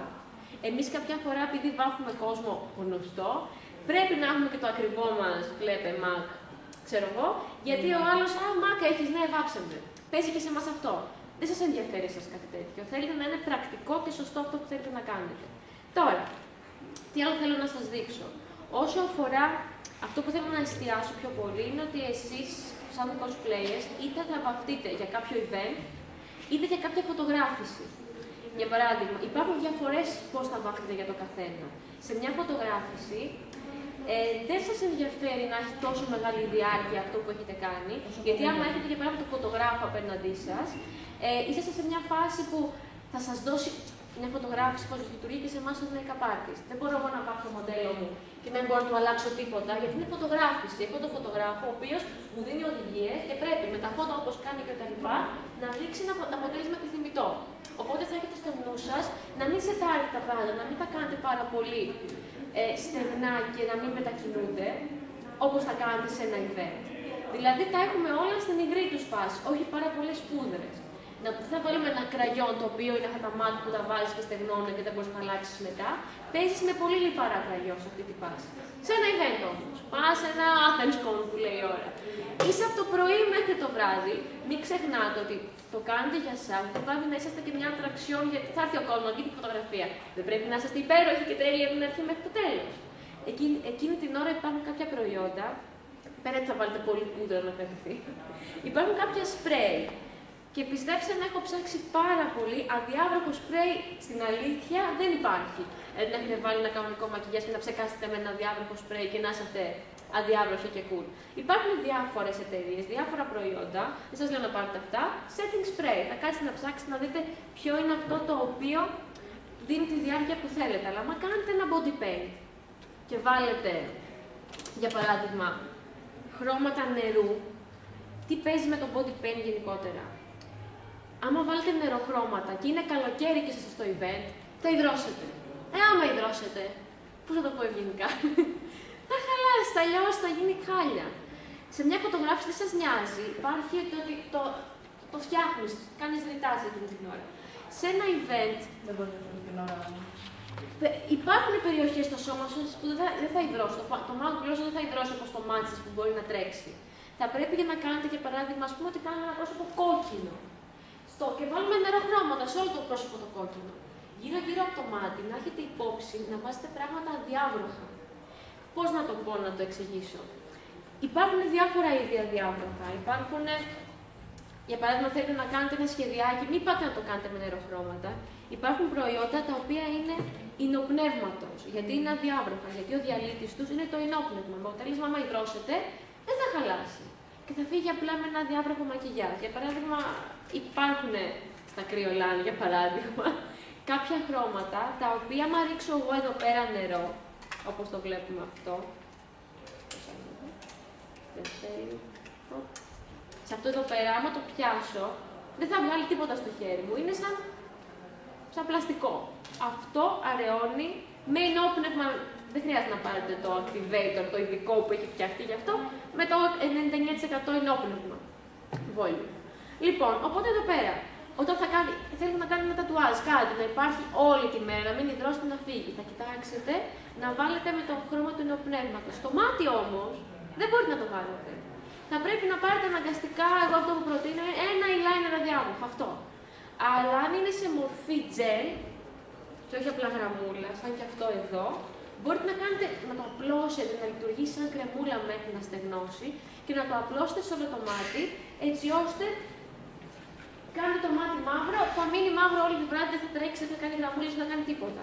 Ενώ αν βάλετε νερόχρωμα εκεί πέρα, θα έχει χαλάσει, το πρώτο πράγμα που χαλάει, γιατί έχει φωνήπαρο, βλέφαρο, χίλια δυο. Είμαστε ok με τα διάβροχα και με όλα αυτά. Χαίρομαι. Τι χρόνο έχουμε? Έχουμε. Ωραία. Θέλω σε αυτή τη φάση να με ρωτήσετε απορίες σχετικά με body paint, γιατί η εφαρμογή body paint δεν θα σας κάνω. Κάναμε τις πρωί στο AthensCon. Υπάρχουν τόσα βιντεό, τι να σας δείξω, πώς να ζωγραφίζετε, εσείς και αν ξέρετε πώς να ζωγραφίζετε. Γιατί θα σας πω εγώ, επειδή κάνω μαθήματα σε ΙΕΚ, είναι η φάση που τους εξηγώ ότι το μακιγιάζ πέρα από το body paint είναι χρώματα. Και με ρωτάνε γιατί. Γιατί όλα βασίζονται στα χρώματα. Άμα ξέρεις τα βασικά, δεν χρειάζεται να είσαι ένα σωρό υλικά. Χρειάζεται να έχεις απλά τα βασικά χρώματα και φτιάχνεις τα πάντα. Ακόμα και για τις σκιές και για τα κραγιόν. Δεν χρειάζεται να έχεις 25 κραγιόν. Έχει τα 5 βασικά χρώματα, τα 3 βασικά, και φτιάξεις εκείνα τα συμπληρωματικά τους και φτιάχνεις τα πάντα.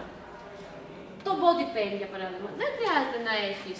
Ωραία, το έχεις αυτό για ευκολία και για ταχύτητα. Για να έχεις όλα τα χρώματα. Πάρε ένα κόκκινο, πάρε ένα κίτρινο, πάρε ένα μπλε και φτιάξεις τα πάντα. Και ο αερογράφος λειτουργεί έτσι, αλλά είπα να μην σας τον δείξω τον αερογράφο, γιατί είναι κάτι ακριβό και σαν μηχάνημα και τα χρώματά τους είναι πανάκριβα. Δεν το συζητώ.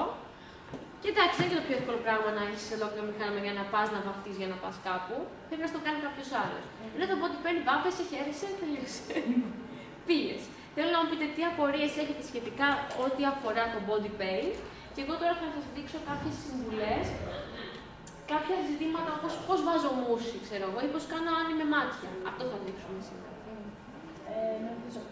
Είχα δει κάπου για body paint και καλά σαν hack, δηλαδή αν δεν έχεις αυτά τα χρώματα, πώς αλλιώς μπορείς να κάνεις body paint. Και ήταν με κρέμα σώματος και χρώμα φαγητού, food coloring. Ωραία, καλή φάση με το food coloring, να ξέρετε. Και το άπλωνε όντως πάνω στο δέρμα του και όντως ήταν δηλαδή σαν χρώμα, δηλαδή όντως. Ωραία, να σας πω τι παίζει με το food coloring. Το food coloring βάφεις και μαλλιά ακόμα, μπορείς να βάφεις τα μαλλιά σου. Τι κακό παίζει με αυτό? Βάφει. Αφήνει stain στο δέρμα. Φαντάζεσαι να γίνεις κόκκινος και την άλλη μέρα να είσαι κόκκινος. Αυτό το κακό έχει το food color και το ξέρω γιατί κάνεις κάνα project που βάφεις την παλιέρα κόκκινη με food color, μετά μένεις κόκκινος. Αυτό το κακό έχει. Καταλαβαίνω, ναι, βάφεσαι. Δεν ξέρω κατά πόσο καλό είναι βέβαια μια ενυτατική να το απορροφήσεις κτλ. Αλλά είναι food color, δεν παθαίνεις κάτι. Απλά αφήνεις stain. Δηλαδή μόνο αυτό το κακό. Ναι. Τώρα για υλικά για body paint. Υπάρχουν και στο κέντρο τα... Ναι, είναι στη Στουρνάρια ένα κατάστημα το οποίο έχει πιο οικονομικά. Δηλαδή δεν χρειάζεται να ψάξετε να βρείτε τα πιο ακριβά που υπάρχουν. Εγώ, αυτά που χρησιμοποιώ είναι effects, αλλά δεν είναι ότι θα σας πω πάρτε αυτή την εταιρεία. Τι παίζει. Τα κρυολάν έχουν ένα πολύ κακό κόκκινο. Αυτά εδώ πέρα έχουν ένα υπέροχο κόκκινο, αλλά έχουν πολύ κακό μπλε. Είναι αναλόγως δηλαδή, ναι. Κάθε εταιρεία έχει το δικό της καλό προϊόν και το δική της καλή προσδοκή που χρησιμοποιεί. Παίζουν και αυτά τα πράγματα. Δεν μπορώ εγώ να σας δεσμεύσω, τρέξτε, πάρτε ένα συγκεκριμένο προϊόν. Άρα δηλαδή γενικά αυτό να το ακολουθούμε. Δηλαδή ακόμα και για ένα concealer, ακόμα και για ένα, ας πούμε, να θέλουμε να κάνουμε contouring, highlights κτλ. Να παίρνουμε αυτό που είναι φθηνό και αυτό που μας κάνει εμάς. Ναι, και αν υπάρχει Ελλάδα, πηγαίνετε στο κατάστημα, δοκιμάστε το, μην τα αγοράσετε. Πηγαίνετε την επόμενη μέρα, δηλαδή πώς έχει λειτουργήσει. Ναι. Παίζει και αυτό. Γενικά για contouring, μια που πήγε εκεί η κουβέντα και έχουμε χρόνο. Είναι λίγο δύσκολο. Για το δικό μου πρόσωπο δεν μπορώ ποτέ να πετύχω σωστά. Θα σας πω τι παίζει με το contouring γενικότερα. Το contouring είναι ένα ψέμα, γιατί λειτουργεί μόνο για τις φωτογραφίες. Ναι, αυτό. Δηλαδή πας και κάνεις την άλλη τώρα, τη μύτη λεπτή εδώ πέρα και σκιά αριστερά-δεξιά, κρύβω το μοντέλο. Λοιπόν, σκέφτείτε τώρα πέρα τι κάνω εγώ. Να σας κάνω μια μικρή αλλαγή στη μύτη, να δείτε τι παίζει.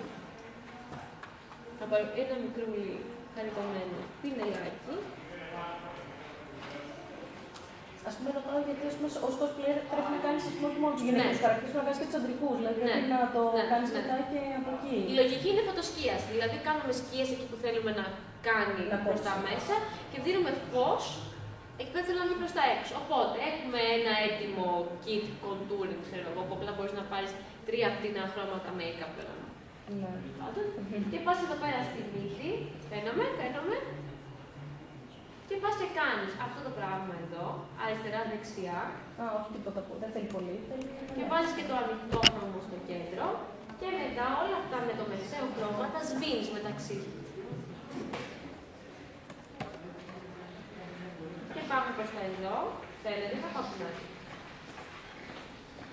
Το πλαϊνό το σβήνουμε προς τα κάτω. Το σβήνουμε, ναι.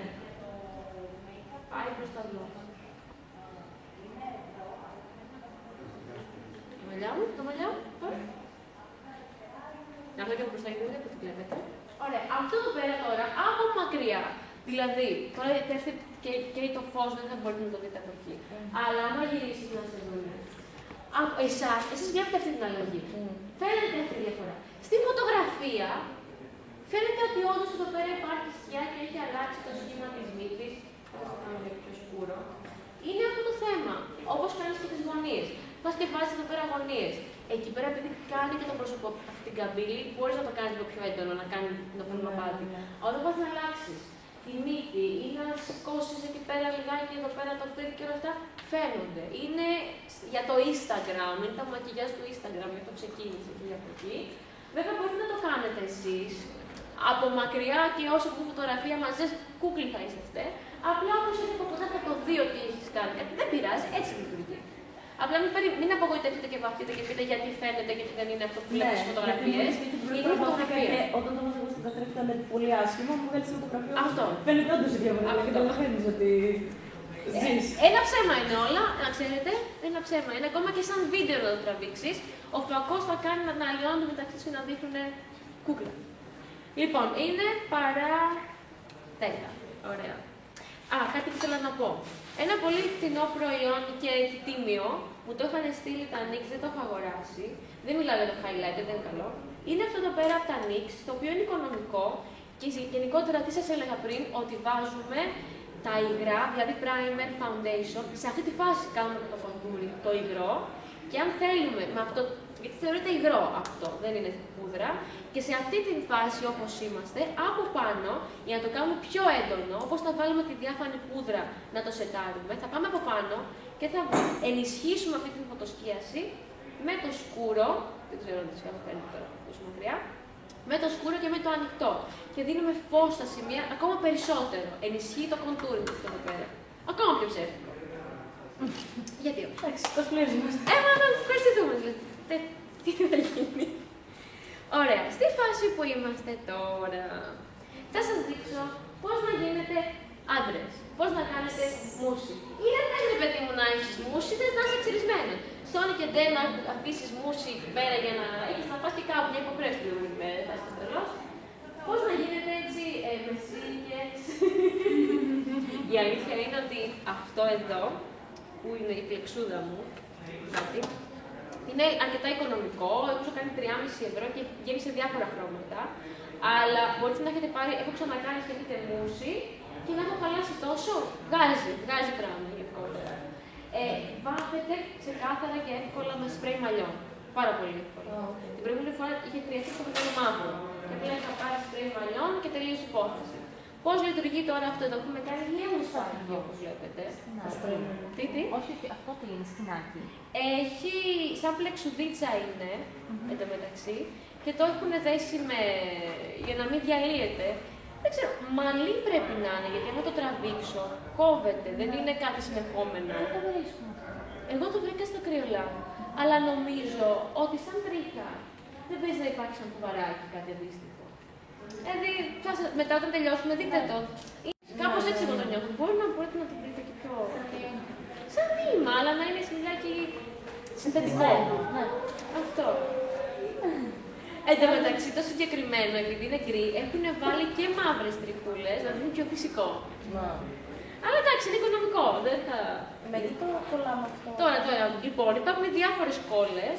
Εγώ έχω την Mastic Spirit Gun, αλλά έχω και μια που λέγεται HD, η οποία μάλλον δεν θα ανοίξει ποτέ, και το remover της. Γενικότερα, καλό είναι να έχετε ένα remover ή να σας πω εγώ γενικά τι προτείνω, άμα το έχω φέρει μαζί μου και δεν το άφησα σπίτι. Το έφερα. Λοιπόν, γενικότερα, άμα είναι να προτείνω κάτι, θα το προτείνω.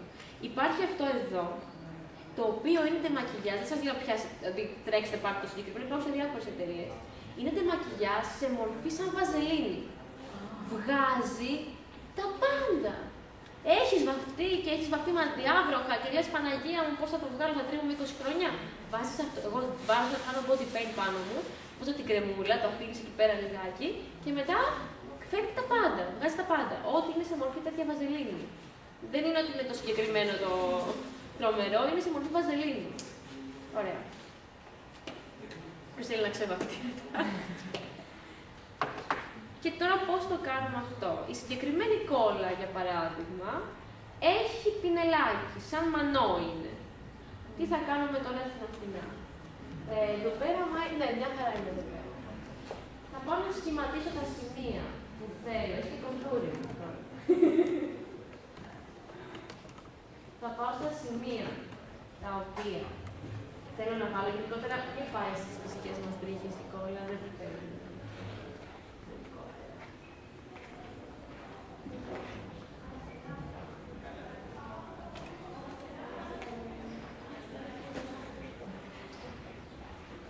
Και τοποθετούμε την κόλλα για να κάνει το μουσάκι. Το κάνουμε γρήγορα αυτό, δηλαδή στεγνώνει γρήγορα. Είναι από τις κόλλες που μένουν κολλώδες για πάντα. Δεν στεγνώνει τελείως. Όπου σημαίνει ότι όποια επιφάνεια έχετε τοποθετήσει, πρέπει να βάλετε το μουσάκι για να μην μένει εκτεθειμένη κόλλα και κολλάει πάντα. Μετά, άμα δείτε ότι έχετε τελειώσει και έχετε βάλει σε κάποια σημεία παραπάνω από όσο πρέπει, βάλτε εκεί πέρα πούδρα, Νικολάη. Περιμένεις να στεγνώσει. Όχι, δεν θα στεγνώσει ποτέ, μένει και πάντα κολλώδες. Δεν κοιτάζει Αθηνά.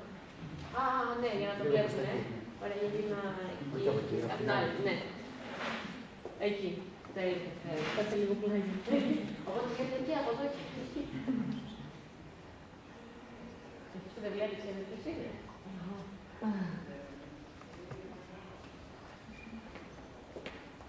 Και είναι πολύ αστείο και εύκολο, σαν τέτοιο, γιατί απλά παίρνεις εδώ πέρα το μαλάκι. Καταβούληση, δεν χρειάζεται να το σκεφτείς και πολύ. Και ό,τι βγει, λες θα βγει και εντάξει, θα κουρέψουμε και λίγο, μια χαρά. Δεν θέλει πολύ. Φαντασία. Ναι, μου. Να παίρνεις εδώ πέρα το μαλάκι.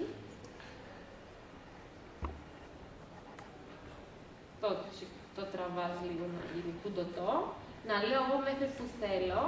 Θέλω εδώ πέρα να είναι λιγάκι φυσικό. Θα πάρω το ψαλίδι. Θα κόψω εδώ και στο σημείο που είναι ίσιο το κολλάω. Δηλαδή πάω εδώ πέρα, αυτό καταβούλησα, ό,τι θέλετε κάνετε. Να εδώ πέρα έτσι όπως είναι οι ρίζες. Πάμε εδώ και κολλάω.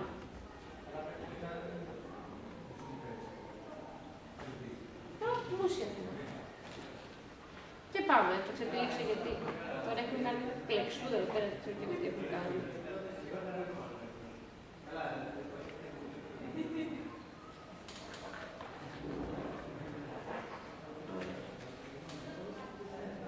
Μην σκέφτεται ότι είναι μαλλί και πάτε να το χτενίσετε, θα διαλύσει τα χέρια σας.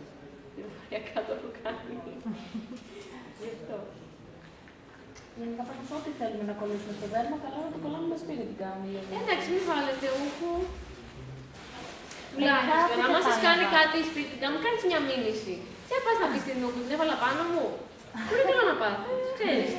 Στα φρύδια τελικά βγάζουμε. Όχι μωρέ, δεν μπορώ να σας πω εγώ και μετά να με κυνηγάνε. Θα σας πω. Κοίτα, εμείς που βάζουμε αυτή που λέει ότι ξεπλένεται με νερό. Είναι αυτή που τρώνε τα παιδάκια στον ήπιο. Ναι. Αυτή δηλαδή τη βάζεις, αυτή που λέει ξεπλένεται με νερό, να φτάσει να ξεπλένεται με νερό. Είναι αυτή που τη γυρνάς, που είναι σε στικ. Απλά να λέει ξεπλένεται με το νερό και να χάσει τα φρύδια. Σαν καρύδα που μυρίζει. Ο πεινασμένος.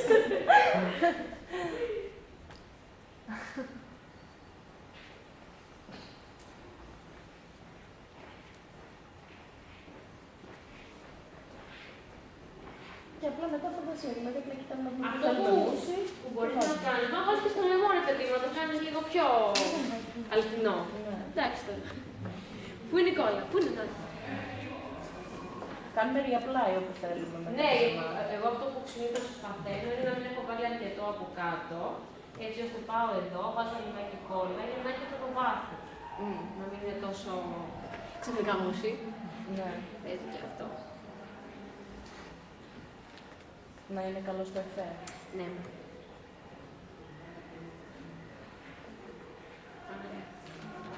Και κάνεις ό,τι μουσι θες, δεν το κάνεις μπροστά πιο μακρύ. Το κάνεις μπροστά πιο μακρύ.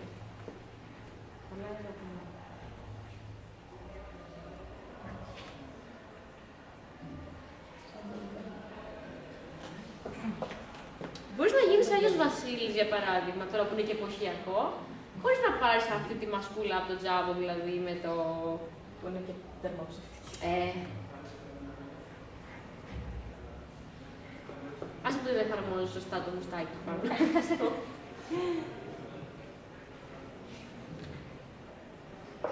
Για να βάλουμε.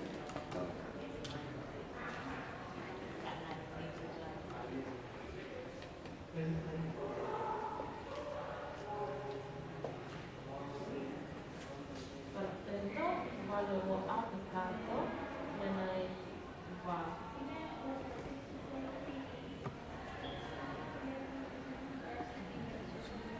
Και να έχετε υπόψη να κάνετε μια μέρα με την άλλη ίδια, όσο και εμένα που δεν βλέπω τώρα.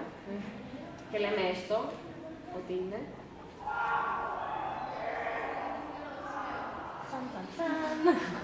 Σπάζονται. Καλά. Σπάζονται. Εν τω μεταξύ είδα έξω ένα όχημα Flintstone και έχει λυσάξει που δεν έχει πάρει το λόγο. Εκεί θα το ταξινομίζουμε τώρα.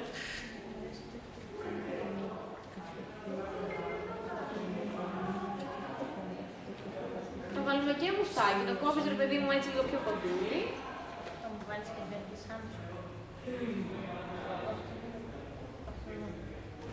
Πάει.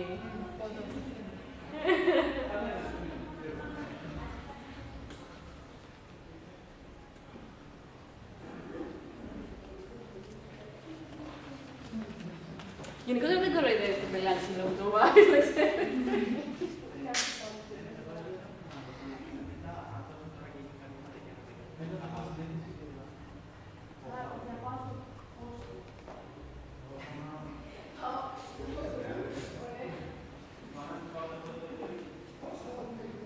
Η Αθηνά λέει ότι της δημιουργεί μια μικρή φαγούρα όλη αυτή η τρίχα πάνω της. Αλλά πιστεύω και το αληθινό μουσι έτσι δεν είναι, φαίνομαι. Έτσι είναι το αληθινό μουσι, έχει μια φαγούρα.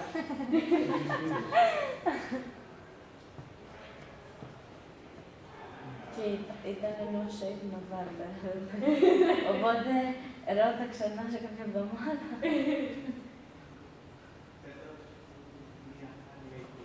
Θέλει να σου κάνω τέτοιο εδώ πέρα. Ό,τι θέλουμε να κάνουμε.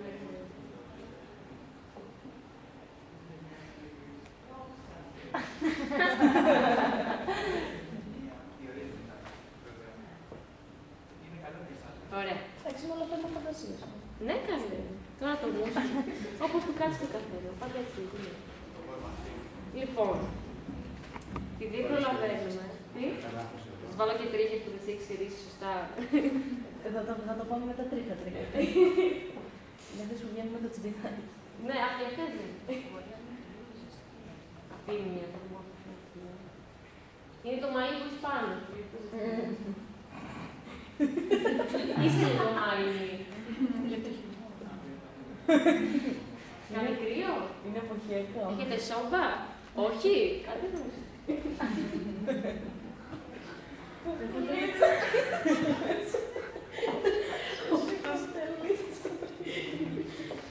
αυτό ήταν.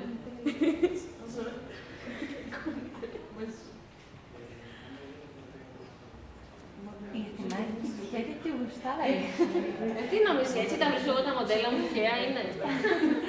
Στον air conditioning.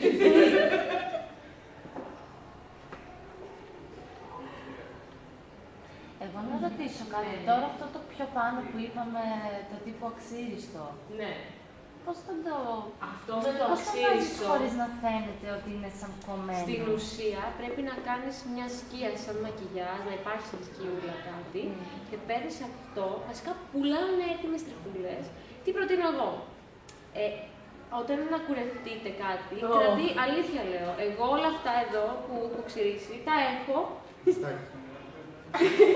Καλά, εγώ έχω κάτσει και τα χαράψει. Πέρα από αυτό. Πουλάνε, πώς πουλάνε βλεφάριδες και αυτά, πουλάνε στα κρυολάδια παράδειγμα, ένα βαζάκι με κομμένες τριχούλες για να τις βάζεις και καλά τυχαία, δείχνει τυχαίο και άσχημο. Αν έχεις υπομονή και τις βάλεις ωραία είναι τέλειο. Αλλά και τι χρόνο έχεις. Αλλά αυτό μωρέ, δεν ξέρω κατά πόσο, μου φαίνεται πολύ λεπτούλη και πολύ σγουρό για να κάτσεις να κάνεις το αξίριστο. Ενώ να κάτσεις ή να το ζωγραφίσεις πάρα πολύ με το eyeliner, πιο αληθινό θα βγει. Αλλιώς δεν είναι να βάλεις αυτό να γίνει.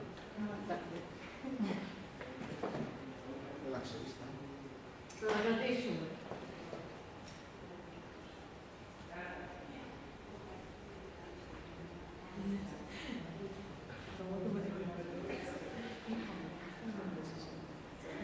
Έχεις μια έκφραση. Μια έκφραση. Λοιπόν, έχω άλλα 5 λεπτά. Σε πειράζει να σου βγάλω το ένα φρύδι. Θα σε φτιάξω, δηλαδή, δεν σε πίσω έτσι. Να στο βγάλω με να δείξω πώς κρύβεται. Το κάνω. Νομίζω ναι, με πειράζει.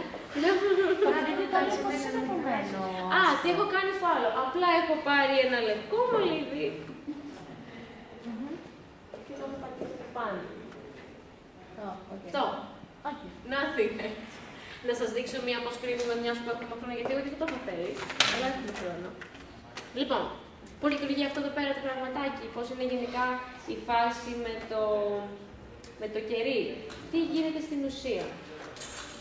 Αυτό που προτείνουν, υπάρχει αυτό είναι η mastic η κόλλα και αυτή είναι η hydrocam η οποία είναι υδατοδιαλυτή, ενώ αυτή έχει μια μεγαλύτερη διάρκεια. Παίρνεις, λέει, η υδατοδιαλυτή σου κόλλα. Το κόλλα στο φίλο. Ναι, και καλά τώρα. Τι να κάνω. Γύρω εκεί. Εκεί την κάμερα. Τέλεια.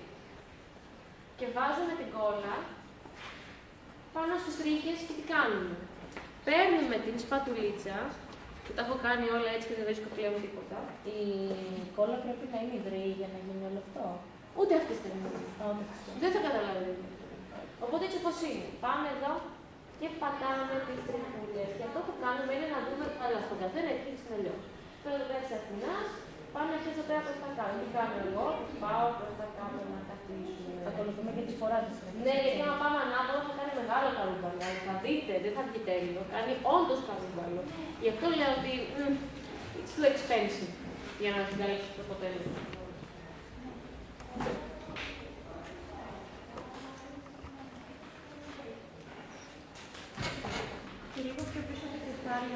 Είδαμε ότι κάνουμε πού. Α, ναι. Εκεί είναι στιασμένα. Εκεί είστε. Ωραία. Στην ουσία το πατάω. Είμαστε και εδώ το πατήσαμε. Τι βάζω εγώ τώρα. Σκουπίζουμε την σχολή. Παίρνουμε το κεράκι που υπάρχουν γενικότερα κεριά. Πρώτο πάρετε σκέτο το κερί. Ή δεν βάλετε καν την κόλλα. Δεν κάνετε τρομερή κόλλα. Ίσα να σε πληρώνουν για να πεις πολλά λόγια. Λοιπόν, και παίρνουμε εδώ. Και αυτό που κάνουμε είναι από πάνω να το πατήσουμε.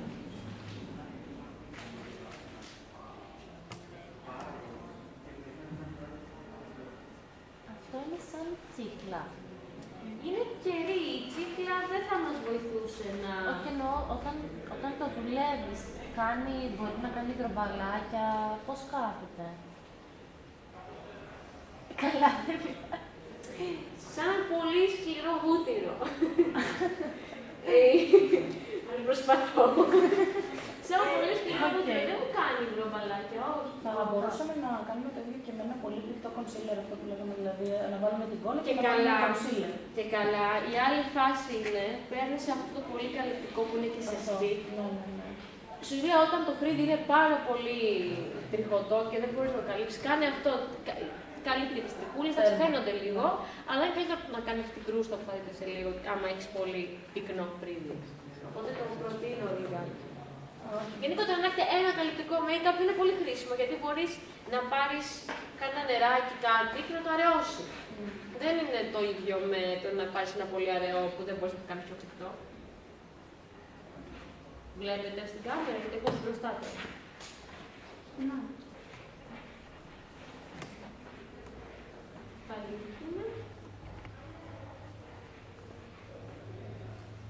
Δεν είναι από τα κεριά που θα χρησιμοποιήσετε με το χέρι σας, θα μπορέσετε να κάνετε δουλειά, θα κολλήσω στο χέρι σας. Γι' αυτό είναι το καλό και με τη σπάτουλα. Και εδώ πέρα που ανεβαίνει προς τα πάνω, θα σηκώνει αυτό το πάνω.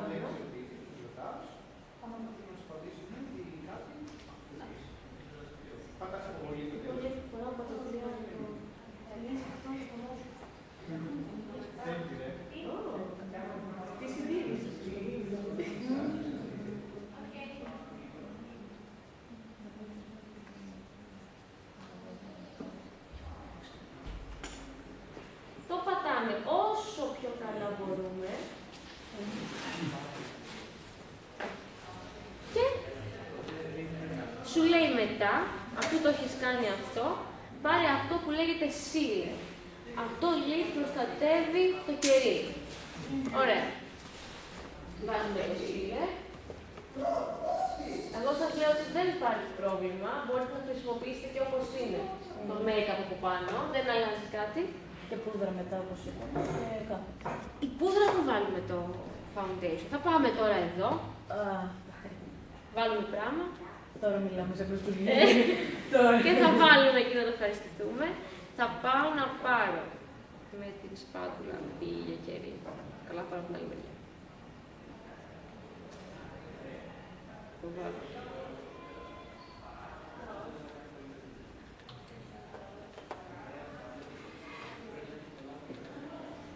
Ωραία, μισό λεπτάκι, τέλεια. Και θα πάμε από πάνω.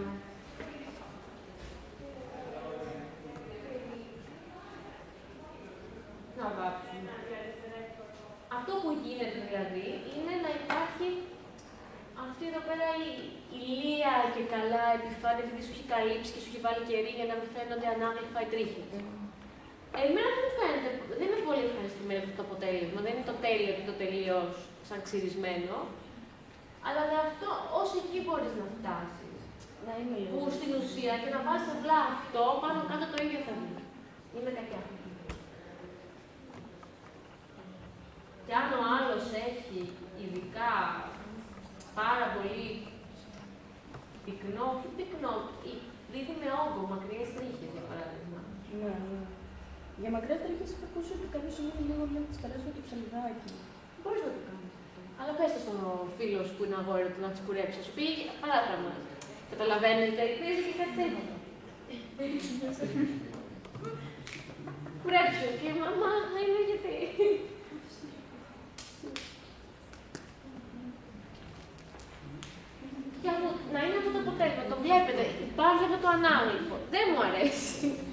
να υπάρχει έτσι ανάγλυφο.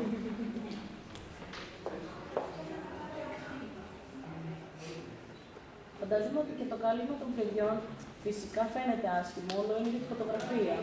Καλά, τη φωτογραφία σου κάνει όλους τους χειρετούς, μια χαρά θα είναι. Ναι, αυτό. Αυτό θα σε βρίσει λίγο όμως και αν είστε κάτι. Λοιπόν, να σας βάλω και μία σκέτο να δείτε πώς είναι στο άλλο μάτι, μια που το έχουμε πριν σε αφήσω Αθηνά. Φαίνεται. Να μου πείτε εσείς αν αξίζει τον κόπο κάτι τέτοιο. Εκεί εμείς είμαστε Cosplayers, δεν αξίζει τον κόπο. Οπότε είμαστε σε φάση. Εκτός και αν μπεις στη διαδικασία και κάνεις προσθετικό. Με καλούπια που βάζεις και βάζεις. Παίζει και αυτό, αλλά εντάξει. Είπαμε με Έχω την εντύπωση πως με το απλό κονσιλεράκι που πέρασε ήταν πολύ καλό. Αυτό ήθελα να σας δείξω. Δεν χρειαζόταν να περάσουμε καθόλου από όλο αυτό. Δεν είναι ότι βγαίνει και τέλειο να πεις ότι wow, ναι, αυτό θα μου λύσει τα χέρια. Βάζεις αυτό, σβήνει από μακριά, είναι οκ. Αυτό. Ας το δούμε, να δεν έχει περίπου να κάνει. Να φύγω. Να φύγεις, ωραίο το μουσάκι. Δεν μπορώ να το πιάσω και αυτό. Μπορείτε να βάλετε και ένα μπουκαλάκι να ξέρετε. Ένα σαν αυτά που βάζω στο σκύλο μου, ας πούμε. Τη βλεξίδα να κρέμεται από κάτω. Μπορούμε. Και να είναι έτσι, να έχει αυτό από κάτω. Από εδώ. Το έχεις έτσι. Λοιπόν, θα το βάλεις λίγο.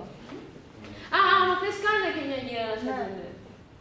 Κάνε στο Kwon. Εδώ, να σε δούμε λίγο. Κάνε τοποθέτηση. Ναι,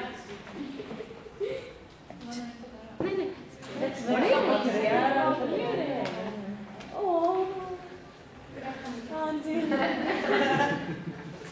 Τι ωραίο εξωτικό. Είναι από Legend of Zelda, δεν είναι? Ναι. Είμαι η Zelda. Η Zelda, ίδια. Προσωπική. Θα γίνουμε ο Link στη Zelda σου. Καλά, το μουσίμα. Ποιος παίζει στο Legend of Zelda? Ο Link. Ο Zelda.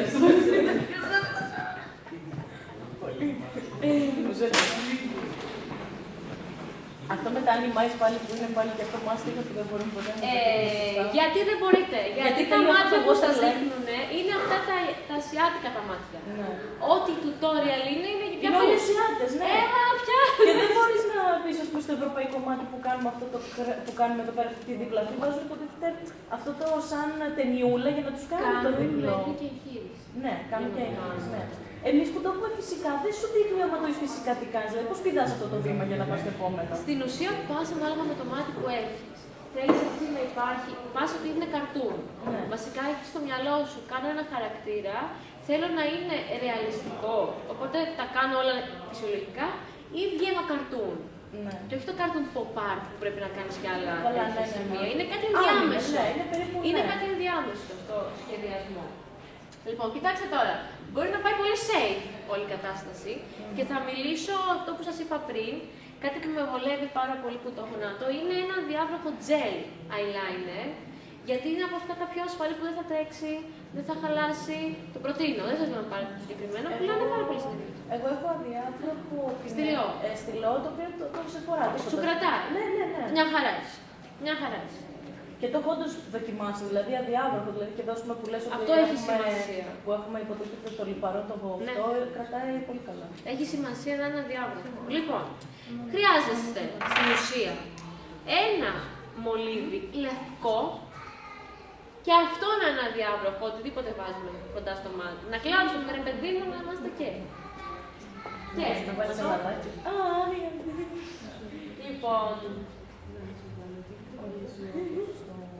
κοιτάμε πάνω. Και αυτό που κάνουμε είναι ότι θέλουμε να μεγαλώσουμε το μάτι. Υπάρχουν διάφορα σχήματα, ανάλογα με τον χαρακτήρα, παίζει και το μάτι, αλλά εμείς και ανάλογα και πού μπορούμε να πάμε. Παίζει και το φρύδι πολύ εδώ πέρα. Αυτό πιο πολύ κάνει τη διαφορά. Λοιπόν, οπότε όπως είμαστε εδώ, βασανίζουμε λίγο το μοντέλο μας, γιατί βάζουμε κάτι μέσα στο μάτι αυτή τη στιγμή, και στην ουσία η εύκολη μπροστά το μάτι. Από το waterline στο κάτω βλέφαρο. Είναι η εύκολη λύση αυτή. Μετά υπάρχουν και τα άλλα που κάνουν κάτι γωνίες. Στα ασιάτικα είναι τέλεια όλα αυτά. Σε εμάς κάπου είναι. Στους ασιάτες όλα κάνουν. Και πώς πάμε.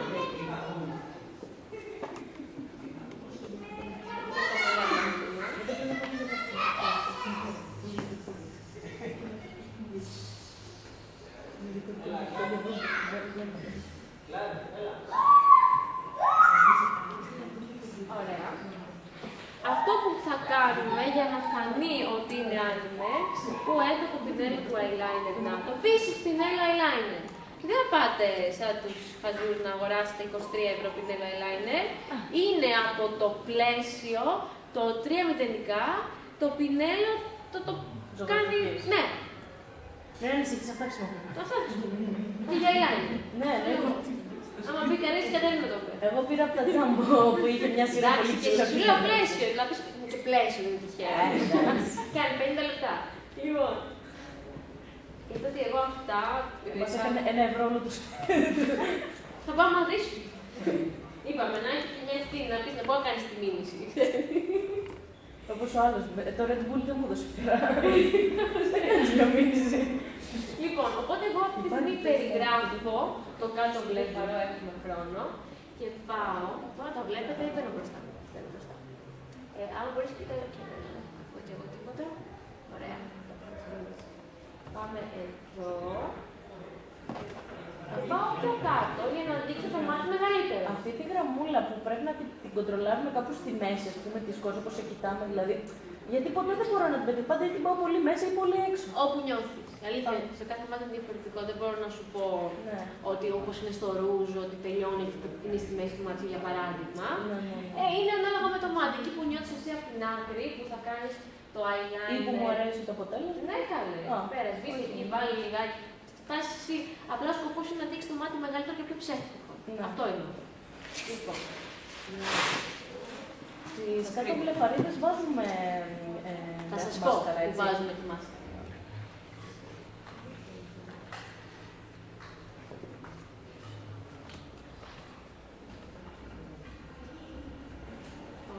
Και κλείνουμε. Δεν υπάρχει νόημα να βάλετε πιο πάνω, δηλαδή να βάλετε πάνω τις βλεφαρίδες σας, να αφήσετε κενό, θα δείξει άσχημο. Εκεί ξεκινάνε οι βλεφαρίδες σας, γιατί δεν μπορείτε να πάτε εδώ πέρα και να κάνετε εδώ πέρα τη γραμμή, να σας την κάνετε να τη σβήσω. Δεν έχει νόημα να την κάνετε εκεί πάνω, τη γραμμή, στο τελείωμα, πάνω στο μάτι, αναγκαστικά.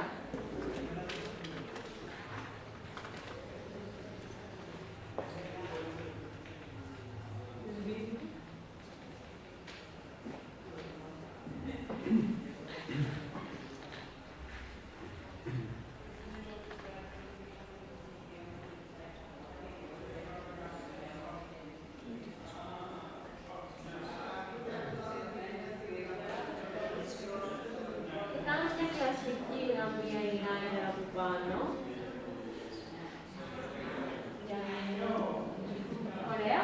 Και μετά μπορείτε να παίξετε με διάφορα σχεδιάκια απλά για να δείχνει καρτούν. Αυτό είναι όλο η ουσία. Δεν είναι ότι πας εδώ πέρα. Για να κάνουμε εδώ τη γραμμή. Ναι. Το τραβάμε όσο έξω, ας πούμε, είναι να είναι με το φρύδι ή θα το βάλουμε λίγο, θα το κάνουμε δηλαδή σαν Υπάρχουν φρύδια για με μάτια τα οποία είναι τόσο. Οπότε δεν το σκέφτεσαι αυτό. Πες με το φυσικό σου εκεί που τελειώνει το φυσικό σου φρύδι. Έτσι. Αλλά μην υπολογίζεις το μάτι. Άμα είναι, ας πούμε, όμως το έχουμε καλύψει και είναι του χαρακτήρα, πρέπει να υπολογίσω εκεί που. Του δικού σου φρύδι. Πάλι το δικό μου φρύδι. Το δικό σου φρύδι. Γιατί αυτό μπορεί να έχει ένα φρύδι τέτοιο. Γι' αυτό σου λέω. Το βάλω, ναι. Για να σε δω. Κοιτάμε αν είναι ίδια. Ξέρετε. Ωραία. Και αυτό που έχω κάνει εγώ εδώ για να δείξει λίγο πιο καρτούν, για να μην. Εμείς που έχουμε τα ευρωπαϊκά μάτια, έχουμε το μάτι που θέλουν να έχουν. Οπότε το σχέδιο που κάνουμε το έχουμε, αυτό που λέγαμε πριν. Αυτό τώρα που θα κάνουμε εδώ, είναι να πάω, τώρα κρύβω, δεν κρύβω, είναι να πάω να κάνω, είσαι αστιασμένη, να πάω λίγο πιο μπροστά, για έτσι να δω σου λίγο, για αυτό να το δείξω τόσο πιο καλά μπορώ. Ωραία. Και κλείστε μου. Πάμε εδώ πέρα και κάνω αυτή εδώ πέρα τη γραμμούλα εδώ. πάνω από το μάτι. Πολύ λίγο. Ναι, και λιγάκι εδώ πάνω. Α, να κάνει γωνία. Και όχι μόνο αυτό, το συγκεκριμένο που έχω κάνει, τι κόλπο έχει. Να ξέρετε, όσο και διάφορα κανάλια που θα βάλετε, μετά από λίγη ώρα, ό,τι βάλετε εδώ θα κουμπίσει πάνω. Το συγκεκριμένο, άμα σας το δείξω, αυτό που θα διπλώσει εδώ πάνω, θα πέσει ακριβώς η μία γραμμή πάνω στην άλλη. Και δεν θα λιωθεί. Γιατί θα πέφτει η γραμμή κάτω, πάνω στην πάνω θα κουμπώνει και θα σας χαλάσει όλη μέρα. Και εκτός αυτό ακόμα και να λιωθεί λίγο στα σκιά, οπότε είναι ακόμα πιο natural. Θα βγει σωστό, είναι για να το έχετε όλη μέρα αυτό. Και έτσι έχουμε κάνει και σχεδιάκι, να δείχνει πιο καρτούν. Και είναι οκ. Τώρα. Και αυτό το κάνουμε, αυτό με τη γραμμή την εσωτερική, το κάνουμε σε όλους τους χαρακτήρες που θέλουμε να κάνουμε τέτοια ανάλογα. Ανάλογα και πόσο μπορεί το μάτι μας να αλλάξει. Ή θα κάνουμε ένα σε όλα και θα κάνουμε, ή αν μπορούμε να το αλλάξουμε λίγο, πάμε εκεί να κάνουμε. Επειδή έχουμε εδώ που το κάνουμε στην Ζέτα, η οποία είναι θηλυκός χαρακτήρας. Αν είναι, ξέρω εγώ, άντρας χαρακτήρας. Είναι στο φρύδι. Είναι στο φρύδι όλο. Πιο νευριασμένο, λίγο πιο. Το πιο τραβηγμένο φρύδι προς τα πάνω, δηλαδή θέλει. Είναι πιο αντρικό. Εκεί γίνεται όλο, στο φρύδι. Και εκεί το σβήνετε, αυτό που λέμε, και κάνουμε τη γραμμούλα. Εδώ πέρα, επειδή έχει ξαουθό φρύδι, και είναι ίσιο, απλά έχω βάλει κίτρινο πάνω. Αυτό έχω κάνει. Άμα κάνουμε για νευριασμένο φρύδι, ναι. Βάζουμε γραμμή ή όχι, δεν θα βάλουμε. Στο μάτι, το κάτω. Ναι, ναι καλά, εκεί τα κάνεις κανονικά. Το φρύδι όμως να είναι. Εκεί να φαίνεται. Εκεί φαίνεται ο χαρακτήρας. Εδώ πέρα είναι γλυκούλα, έτσι. Είναι γλυκούλα από την κάνουμε νευριασμένο, δεν είναι κακός χαρακτήρας. Λοιπόν, στη συγκεκριμένη φάση, εγώ αυτό που μου αρέσει να κάνω είναι να μην βάζω τις βλεφαρίδες συνεχόμενες, να βάζω τουφάκια. Τι ωραία είναι, Λοιπόν, όπου το τουφάκι, εντάξει, μπορεί να σας βολεύει τη βλεφαρίδα η συνεχόμενη, να σας φαίνεται πιο δύσκολο, ρε παιδί μου. Εσύ την κόβεις και όλες τις συνεχόμενες, γιατί εντάξει, απλά κάποιες φορές μπορεί να σου το κάνει το μάτι καθοδικό ή να μην το θες τόσο πυκνό, γιατί δεν παραμένει ένα καρτούν, οπότε δεν ξέρεις και εσύ πόσο πολύ θέλεις να φαίνεται τόσο. Τα έχω βάλει τα πράγματα μου, να. Λοιπόν, οπότε, να σας δείξω και μία πώς λειτουργεί αυτό με τις βλεφαρίδες. Ναι, όλα παίζουν. Δηλαδή τώρα εγώ εδώ πέρα έχω αυτές εδώ, να τις δείξω στο φακό. Βάζω εδώ για να εστιάσει. Συγγνώμη να το κόψω να ρωτήσω κάτι άλλο. Αν πέρα να δώσω τις βλεφαρίδες άσπρες. Ναι. Λευκό body paint, το καλύτερο. Αλήθεια. Γιατί δεν ψάχναμε να βρούμε λευκή μάσκαρα. Ναι, καλά, δώσε εσύ λεφτά για λευκή μάσκαρα. Δεν είχαμε, όχι πέρα από το. Έλα τώρα. Λοιπόν, γενικότερα πριν βάλουμε τα τουφάκια, παίρνουμε τη μάσκαρα. Και μιας που έχω την ευκαιρία να σας το πω, αν ποτέ βάψετε κάποιον, γιατί είμαι κακιά, και συχαίνομαι, ποτέ δεν θα πάρει το βουτσάκι της μάσκαρας. Εντάξει, δεν θα είναι η δικιά σας, είναι για να βάφετε κάποιον άλλον. Και να το βάλετε τον ένα στον άλλον. Κρατάμε αυτό, αυτό είναι συμβουλή για make-up artist, αλλά δεν πειράζει, να το ξέρετε όλοι. Γιατί μετά φέρνει πρόβλημα. Ναι, ναι. Και πάμε και τοποθετούμε μία χρήση ως πραγματάκι και βάφουμε βλεφαρίδες. Το λέω σε όσο πολύ κόσμο μπορεί να το ξέρουν πολύ. Αυτό είναι λίγο και αυτό γιατί υπάρχουν και πήγαινε σε ένα κατάστημα που πουλάνε. Θα σου βάλουν μάσκαρα. Ναι, ναι. Και έχει βάλει ο άλλος μετά. Ενώ σε κάποιες εταιρείες σου έχουν μία χρήση. Υπάρχουν και κάποιες εταιρείες, όχι όλες. Λοιπόν, βάζουμε μάσκαρα κανονικά στις πάνω, πριν βάλουμε τα τουφάκια. Στην μάσκαρα βάζουμε και από το κάτω μέρος της βλεφαρίδας και από το πάνω, έτσι.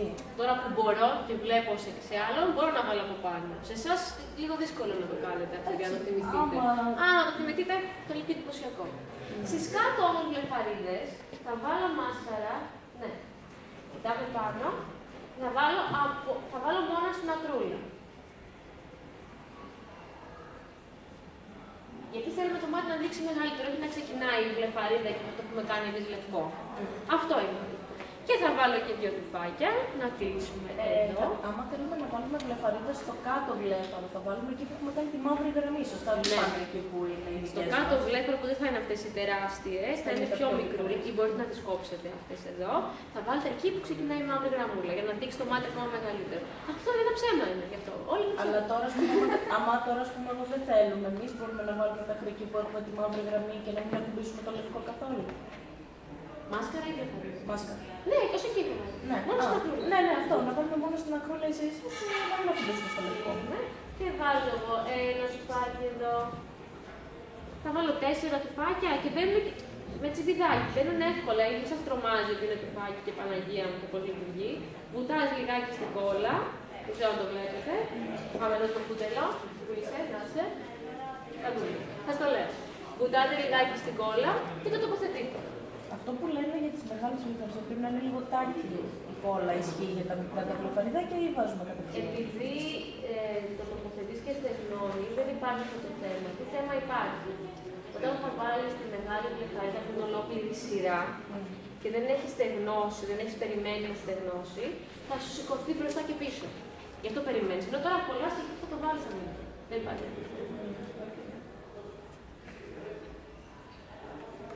Ωραία, βάζω και άλλη μία.